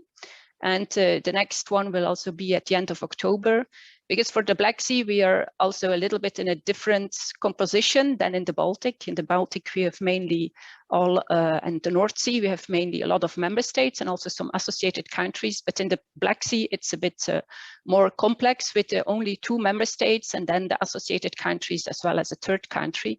So there we are for the moment also discussing the Black Sea operational network of funders versus its role towards the partnership, in order to have actually a specific sufficient leverage effect at the sea basin level, so that they can also fund and achieve research that is significant for their Black Sea, but falls under the European umbrella and the European priorities that we would like to cover. So and the Baltic North Sea session is now at this moment, and we are also having this kind of first exchange through the Blue Working Group of senior officials in the Mediterranean. And in the Atlantic, we also need to further define some of these similar exchange actions. What we are still trying to foresee is next year to also have some specific regional workshops in the different sea basins, to actually also have an extra consultation with regions in between the first and the second proposal of the Sustainable Blue Economy Partnership. And so this is where I would like to leave it. And so I would like to come back to Elisabetta. Thank you. Many thanks, Wendy, and for this complete illustration of our partnership. And I would like to give the floor to Raffaele Liberali and Katrin Engel-Hansen, who are preparing the proposal for the partnership, or at least coordinating the consortium, leading the consortium which is preparing this partnership, to give their comments. Thank you. Thank you, Elisabetta. Good morning to everybody. It's really a pleasure for me and Catherine to be with you today to tell you where we are with the preparation of the proposal for this very important partnership. As Wendy explained, we are building on a lot of work that has been done in the past, thanks also to the GPI Ocean and to the other partners. We have now the call open, and so we are working to prepare the proposal. That means next to the SRIA, the first year call, the governance, the work packages, and everything that I don't remember you because you know better than me. For the time being, we have 27 countries that are participating, that expressed the willing to participate to the partnerships, out of which 20 has already given indication about the commitment in cash and kind they want to bring on board with the partnership. So you can see, and all the basins, all the sea basins are represented between these 20 countries. Where are we? We started in, we take note, starting from the SRIA, we took note of the content of the call, and we saw that there was some gap between what the call was asking and the real content of the SRIA. So we started with, in a really collaborative, inclusive way with all the member states in a gap analysis where we have seen which was more or less the part that must be reinforced in the text of our proposal that has been discussed and agreed through the meetings with all the partners that are prepared by an interim executive committee of the partnership, where the most involved countries are represented and where all the sea basins, some countries from sea basins are also represented. And we have defined more or less the priorities for the first call that will be discussed soon with all the participating countries, and we are finalizing the governance of the partnership in line with what the Commission is asking. I mean, we have two kinds of governance, one for the partnership and the other for the consortium. The governance of the partnership will be probably a steering group where all participating countries and the Commission services will be represented, and they will be in charge of the strategy, of the global strategy and outlook of the partnership. I mean, the yearly work programs, the evolution of the SRIA, and all these strategic points. And they will bless that in, I think, in a consensus way, because that's the way in which we have to work in this partnership at European level. On the other side, we have the governance of the consortium, of all the participants, where all the partners will be represented, of course, in the General Assembly, and where we will foresee an executive committee that we will work with the coordinator for more day-by-day operational activities. We are defined, and we will have several work packages. I would say some traditional one has management, has calls, has follow-up of the calls, information, communication and outreach, and some other that, in my view, in our view, are quite important. One is really the strategic one that will be in charge with the preparation of the work program, with the yearly work program, with the revision of the SRIA and so on and so forth. And the second one that is exactly in line with what Wendy said. I mean, to succeed in this partnership, we need a very, really strong collaboration with the sea basins, with the other concerned partnership, with the GPI Ocean, and with future activities in the mission. I mean, the future CSA, the Lighthouse initiative, the innovation action, and so on and so forth. So we need that the partnership can be closely connected to all these activities and have a good complementarity with all of them. So our line is to have some kind of cellule, strong cellule of coordination that certainly will be located in Brussels for several reasons. First of all, because from Brussels it's easier to coordinate with all these activities. So that's where we are. We are finalizing the text of the call. We have weekly meetings with the main countries that wanted to be voluntary to participate to more in detail to the preparation of the call. But in the same time, we will have periodic meetings each some weeks with the interim executive committee, and each month or month and a half meetings with all the countries where all the points are discussed. We foresee to have a specific bilateral contact with each sea basin, and I think this occasion today is clearly to open a dialogue, a strong dialogue specific with you, with your Austria, so that we can take on board and we will construct together the future of the partnership. With that, I have handed and I pass the floor to Catherine. Thank you very much. Thank you, Raffaella, for summing up along the lines where we stand.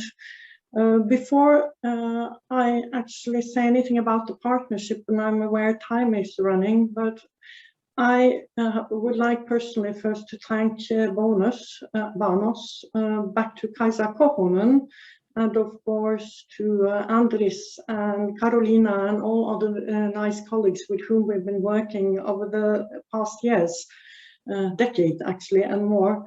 And I recall when BANOS was discussed in the council at the time, I was quite intrigued by the fact that the strongest supporter for BANOS was as a regional sea basin initiative. It came from Italy at the time, and for that reason it's a big pleasure also for me to work with Italy and their keen eyes, which at that time was raised by the GPC representative of Italy, saying we need to learn from each other, and BANOS will here pave the way, which has been the case. I recall when we had the first meeting of the Blue Med in Venice, Kaisa was there precisely to exchange the practice. So back to what Andris was saying, we can certainly confirm also from my experience that BANOS and later on BANOS has not been a regional closed initiative. There's been enormous amounts of cooperation and reach outs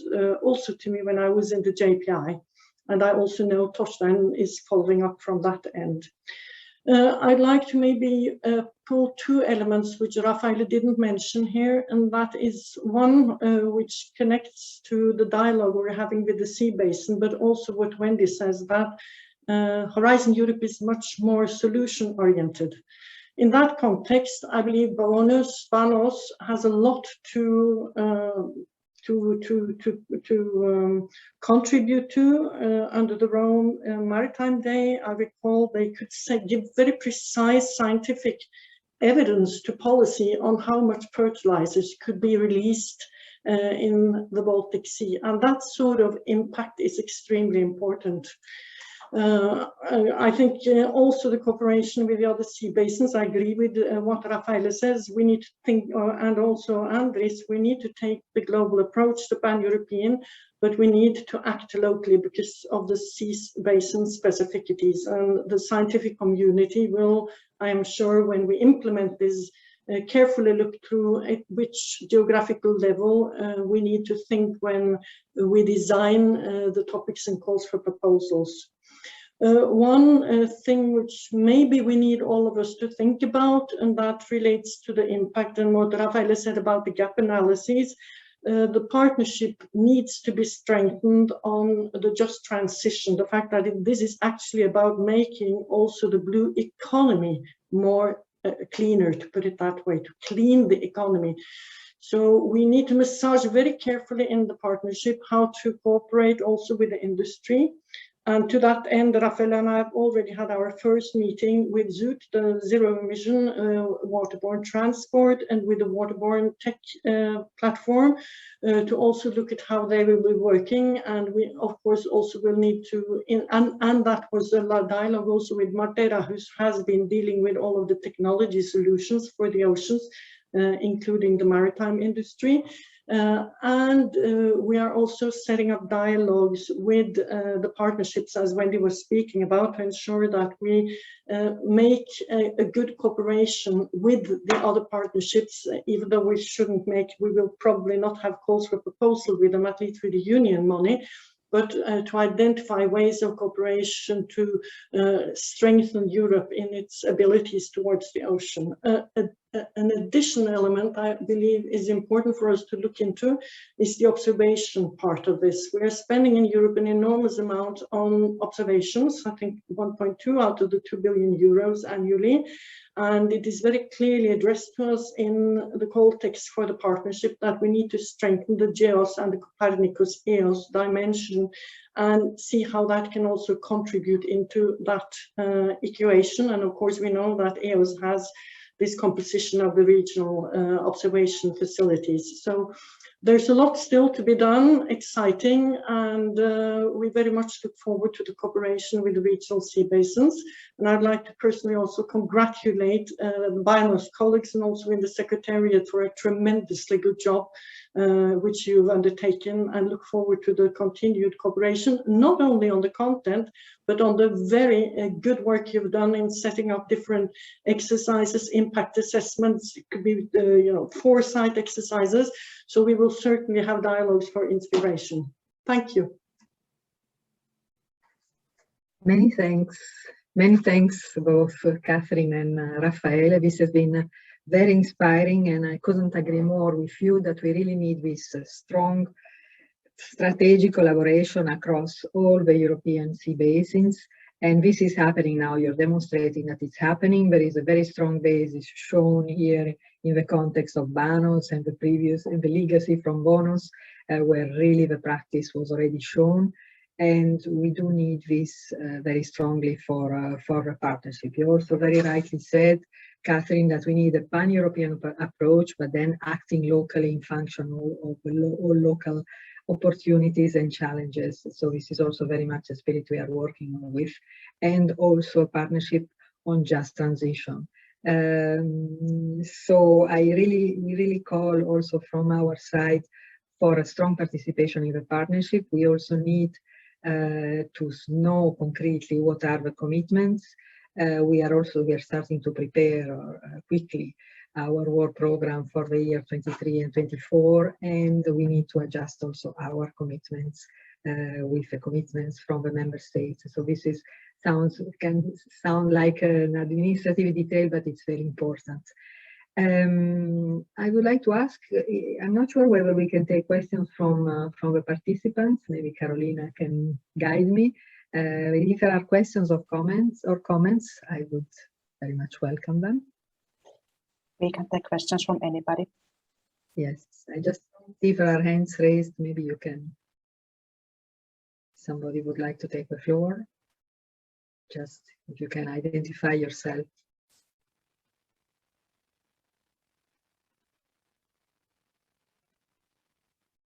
If there are no questions or not yet, maybe we can pass to the third part of our presentation, or let's say our discussion, reflection, is the third strategic initiative that we are implementing at the European Commission, now launched on the 29th of September.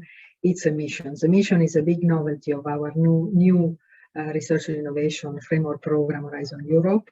The missions are a mobilizing strategic initiative.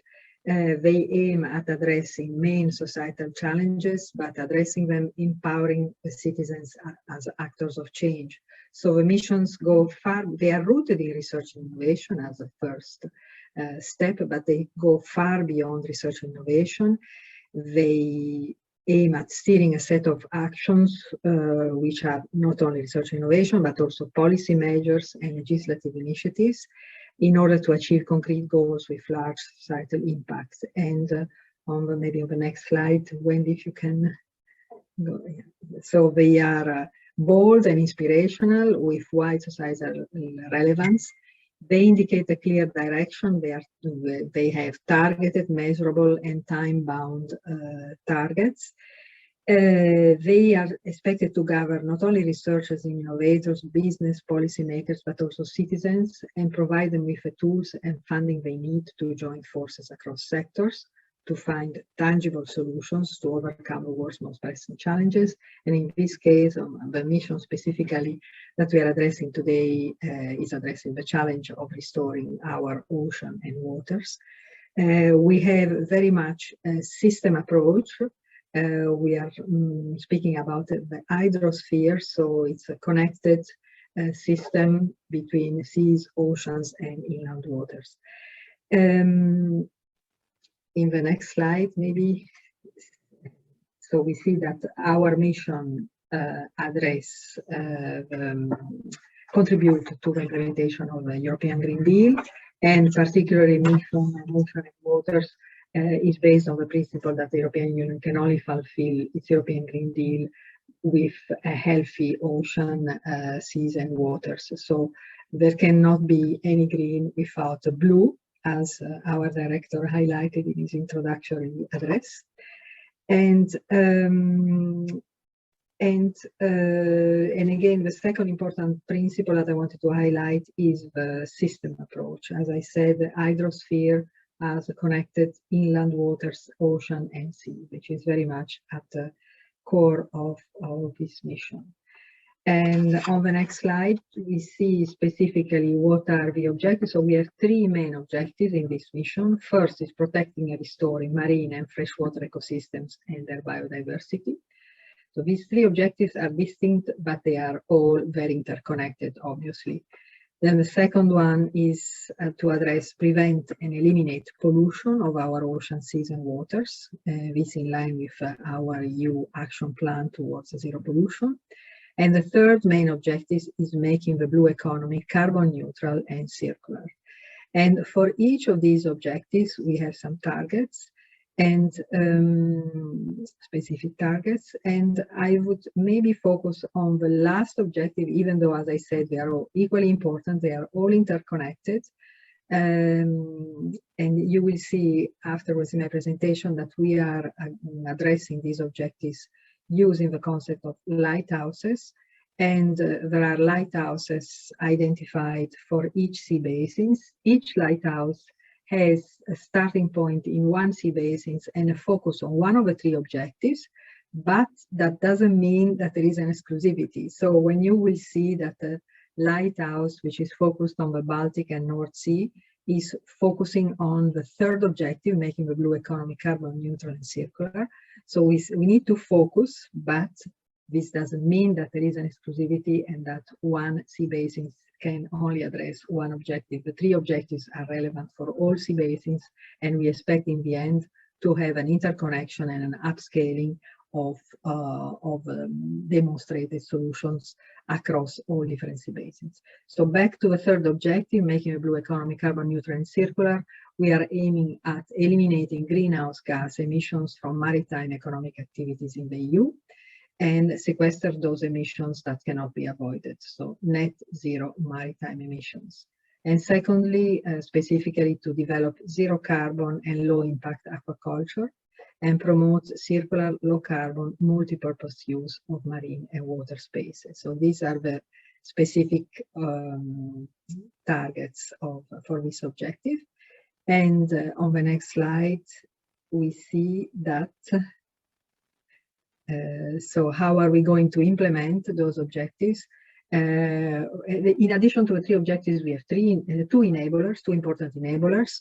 First is the digital ocean and water knowledge system, and second, a public mobilization and engagement. So this is cross-cutting and very important enablers where we will also support actions. Then how to reach these objectives and how to contribute to the targets. The idea is to use lighthouses. So by lighthouses are sites where we are going to demonstrate and demonstrate, upscale the solutions. And we have foreseen 4 lighthouses on 3 on oceans and seas, 1 on the Atlantic and the Arctic, 1 on the Mediterranean, 1 on the Baltic and North Sea, and then a 4th one on river basins, starting from the Danube river basin. And in addition to that, we have a EU-wide blue parks conservation action. So the spirit of the lighthouses, as I said, is they are expected to be sites to demonstrate, develop technological, social, business and governance innovation to address key challenges. Specifically, the lighthouse that is focusing on the Baltic and North Sea, and I repeat, it's not an exclusivity, but there is a focus on one of the objectives, and in this case, the focus is on the objective of making the blue economy carbon neutral and circular.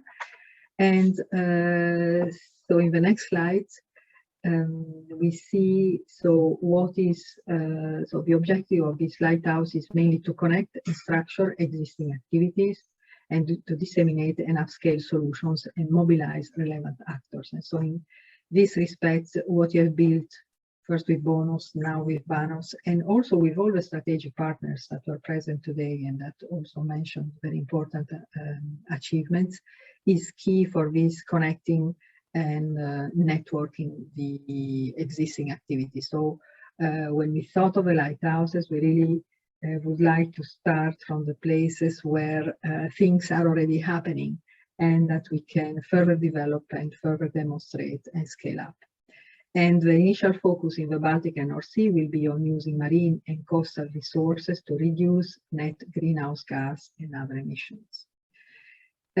Support from Horizon Europe, yes, but as I said, it's not only Horizon Europe. It starts with Horizon Europe, but the scope of the missions is very much to go far beyond this research and innovation EU program. It should cut across different EU instruments, and also, of course, we are counting on the commitment of national programs or regional programs and of other international initiatives. To this respect, for example, what was mentioned by ELCOM, the announced Baltic Sea Action Plan, it's also a very relevant initiative in view of this type of lighthouses.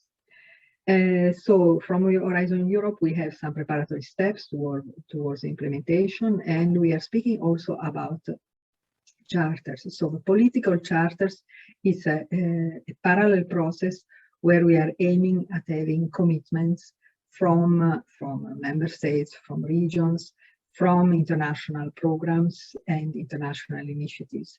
And so this is very important, and I would say it's one of the calls that we are doing now in this present moment to build together the preparation of these charters. Then we will support Lighthouse technical and financial platforms and coordination activities through our work programs. There is one call already ongoing, and we will have new calls hopefully by the end of this year. We are aiming at supporting scalable and breakthrough innovations for the decarbonization of the marine and maritime economy. And also we are supporting enabling conditions, including citizens' assemblies. This is what we are supporting through Horizon Europe, but as I said, Horizon Europe is only a small drop in the ocean. Really, the missions aim at having really a much larger impact and engagement. So we expect an important commitment from Lighthouse partners. So member states, macro regions, international partners, our stakeholders should define based on their existing agreements. We are not looking for new, but the existing activities and concrete measures for rebasing and for here there is an error on this slide. It's not specifically for pollution reduction. This was a focus for the Med. Here it's on decarbonization, but again I repeat, there is a focus on one objective, but also the other objectives remain very important for all sea basins. And so we are looking forward to having commitments from the partners in order to address emission objectives, including through their own programs, instruments, and initiatives. I think this is the main message from our side. So Horizon Europe offers indeed a strong work program, but it's not enough. It's certainly not enough to deliver on such objectives. So we need to work all together on it. And you have here a very important consortium which can contribute to reaching these objectives. Finally, maybe the last slide is showing what we have now. Indeed, the call is already closed, but we are evaluating now the first coordination and support action for our mission specifically, and in order to support the preparation and deployment of the lighthouses and demonstrators and of the activities of the mission. What we have in the pipeline is that we are preparing full work program for this mission, as it has been announced in the Commission communication on the mission, which was adopted in the end of September, together with the publication of implementation plans. So we are preparing a work program, an amendment of this year's work program, with an important series of actions. We hope that this will be adopted by the end of this year so that we can have calls in the beginning of next year. So we are looking forward to the participation of all, to the commitment of all, and let's build this all together.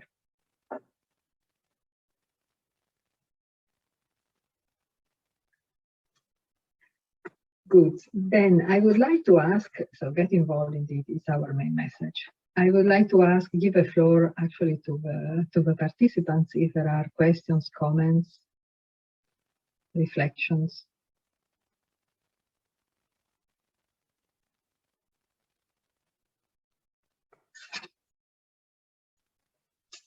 Yeah.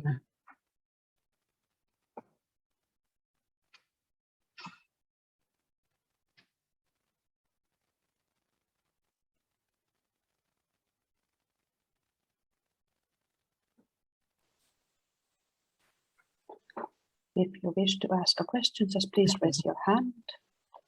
Catherine and Hansen. Catherine. Thank you, Elisabetta. Actually, maybe partly a question and partly also something I think we need to follow up both in the lighthouse capacity and the SET partnership is relating to the involvement of recovery packages of the Union and the resilience funds. And I remember back in the days, Lithuania had in their smart specialization strategies focus on oceans in one of their activities. And that is something which we will need to work out. And I know Italy and Raffaele is working quite a lot on this from Italy's side.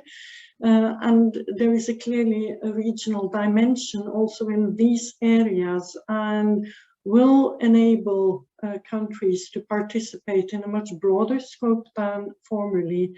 So it's partly a message, partly also an invite to have and engage in a dialogue with the regional sea basins on that, and also actively use the sea basins as a vehicle for you to also try to push this back home nationally, the importance actually of see these seamless systems together.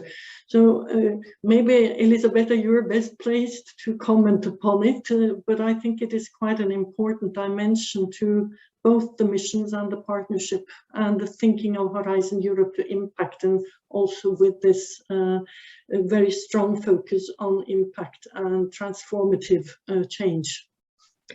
Absolutely, Catherine, you're very right. And that is part really of a principle for a mission, I think, also for the partnership to go far beyond our program. Also, the structural fund, the recovery package is key. The smart specialization strategies is key.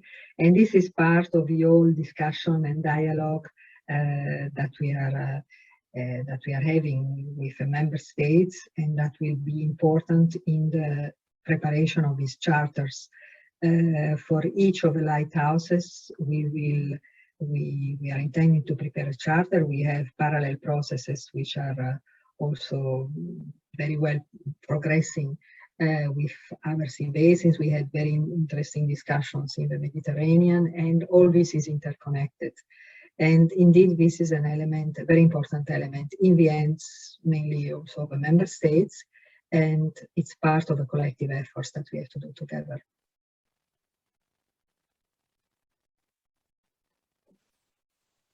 There's a question in the Q&A from Florten Hopen. Maybe Flor, you would like to take it. Is this okay? Yes, I can take it. Thank you. I don't know how I can show myself, but I guess you cannot. I cannot. Okay, sorry. Thank you, Tina. I was wondering, I've been involved in BANOS and BANOS from a very early start and representing different organizations, and the latest I've been involved from a management agency, and I know that the BANOS program has had a real focus on improving the marine environment, and I think this has been a real strength. It has been the best example that I know. And I was wondering, in the partnership that's coming up now, it has a very strong focus on the economy, and I wonder whether these aspects of improving the marine environment, whether these are thought to be included for real, or whether these are thought to be dealt with elsewhere, like in other programs or maybe in the mission. Thank you. Can I maybe respond to that, Elisabetta? Absolutely, yes, Catherine, go ahead. Yes, thank you, Flor. And indeed, you've been through from many aspects to this. The partnership holds 3 dimensions, and it's very much, or 4 actually. It is very much what Wendy was presenting. We need science to underpin the policy. That's a very clear dimension to it. But then it's also the greening of the economy, because we need the industry to also green if we're going to find solutions to the footprints which the industry has in the ocean. So that's maybe the new element, but it's not to say that we're disregarding science for policy, not at all. And I'd say even additionally strengthened by the fact that, as you can see from the call text, we're actually asked to come up with innovative ways of informing policy and trying new methodologies to do that. And we've taken inspiration in the preparatory work of a lot of the Commission documents from the policy, and not solely from RTD, but looking into what is it really, what's lying in this concept of the Green Deal, the non-polluting, the climate change, the digital transformation, which we're asked to deliver upon. And one of the aspects to this is not only, for instance, to use the digital for observations of the digital twin, but it's also to use digital to see if we can, in new ways, inform higher risk assessments on policy. So enhance the dimension you're speaking about, Flor, about science for policy dimension, but also for the industry. And it's a very important component to the just transition, for the simple reason that digital tools will enable also the deepening dimensions of areas where Europe maybe is not so strong on infrastructure to share data, to share science, to inform their policy making. So there's really a palette about it. And I dug a little bit deeper now to say that it is, yes, it is going to do what you have been doing, both successfully in the BANOS and now in the run of the BANOS. but it's also needs to have this impact orientation where we bring the industry in to reduce the pollution and their footprints and to develop the new growth and jobs. We need Europe to sustainably grow as a follow-up of COVID, with very heavy loss of jobs in many of our ocean sectors. So it's an opportunity for greening as well. I hope that answers. Thank you very much, Catherine, and very much agree with this. And I think the improving the marine environment and restoring the marine environment is key. You've seen that it's actually it's a title for the mission, and it's also key for the to deliver a sustainable partnership. I think there was a question. I thought I saw a question in the chat about the charters. So maybe a little bit of explanation on that, or would the person like to take the floor to formulate the question? Yes, I hope you can hear me. Yes. You can. Okay, thank you for giving me the floor, Mrs. Balti. I was listening very attentively when you talked about the charters with member states. Could you elaborate a little bit more on the focus of these charters, and how will they tease out effective engagement, and how will they seek effective engagement? Are they at which level? Are they institutional, etc.? So thank you for sharing a bit more your insights and yes, the views of the Commission on these charters. Thank you. Thank you very much, Anne-Catherine. And indeed, this is, let's say, a bit a novelty. So in parallel to what is our program, which is specifically the implementation actions, you know, we have a Commission communication on the missions, we have implementation plans, which were published, so we know what we have to deliver. Then we have, as one of the instruments, but as I said several times, it's only one of the many instruments that we hope will be engaging in the delivering of the mission. We have the Horizon Europe program.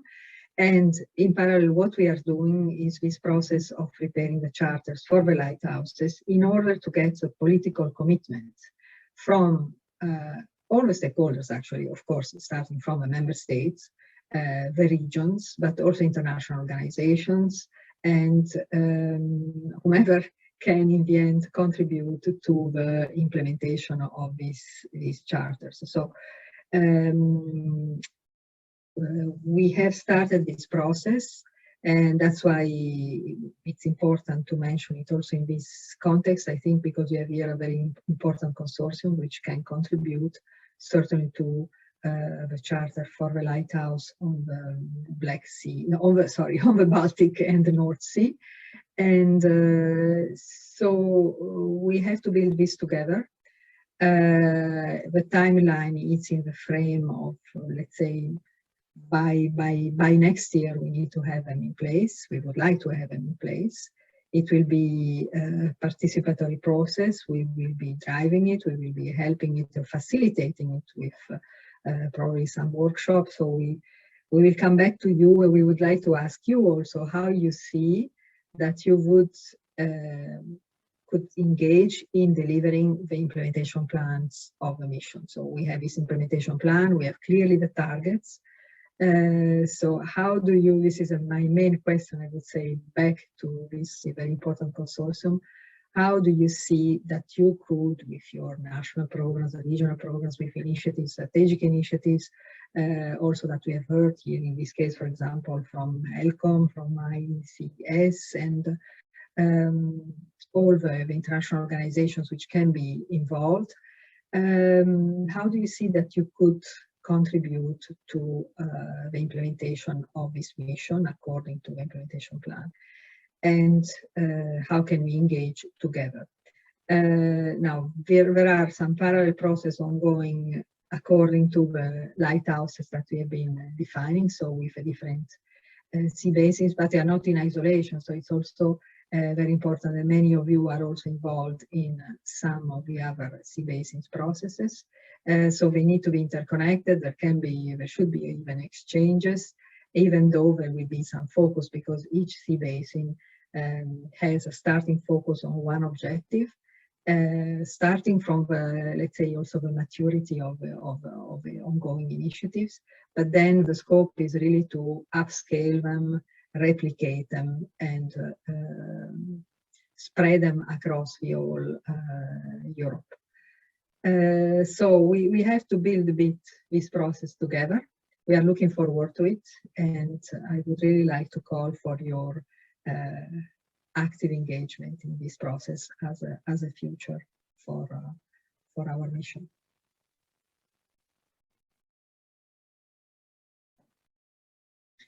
Thank you, Anne-Catherine. Are there other comments, questions?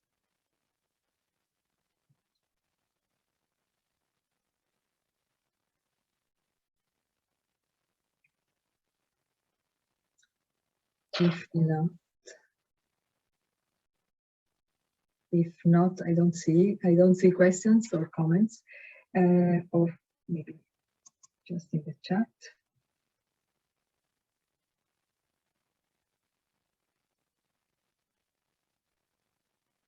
Okay, I don't see questions. Otherwise, please feel free to raise your hand and take the floor. I don't think I see anyone. I would like, from my side, to conclude, first of all, by thanking you very much. It's really impressive what has been done and very timely. We need to act very urgently. You have seen the objectives that we have, for example, for the mission are very demanding, and restoring our oceans and waters by 2030 is an extremely demanding objective. So we really need to act all together, practically and concretely. What you've done, it's very useful to kick off also our mission. The partnership is equally very important, strategically important. The two initiatives are complementary and synergistic, and we need really to join efforts together in order to deliver. So building on the very strong basis that you have demonstrated, we are looking forward to continue this process, both through specifically the preparation of a charter for the Baltic and North Sea Lighthouse. Of course, the work program and the implementation and all the tools that we will offer through the work program. We are calling really for your strong participation and response to it. And we are really looking forward to teaming up together. This is my main message, and I would like maybe to give the floor back to Andres and Carolina for their final conclusions. Thank you, Elisabeth.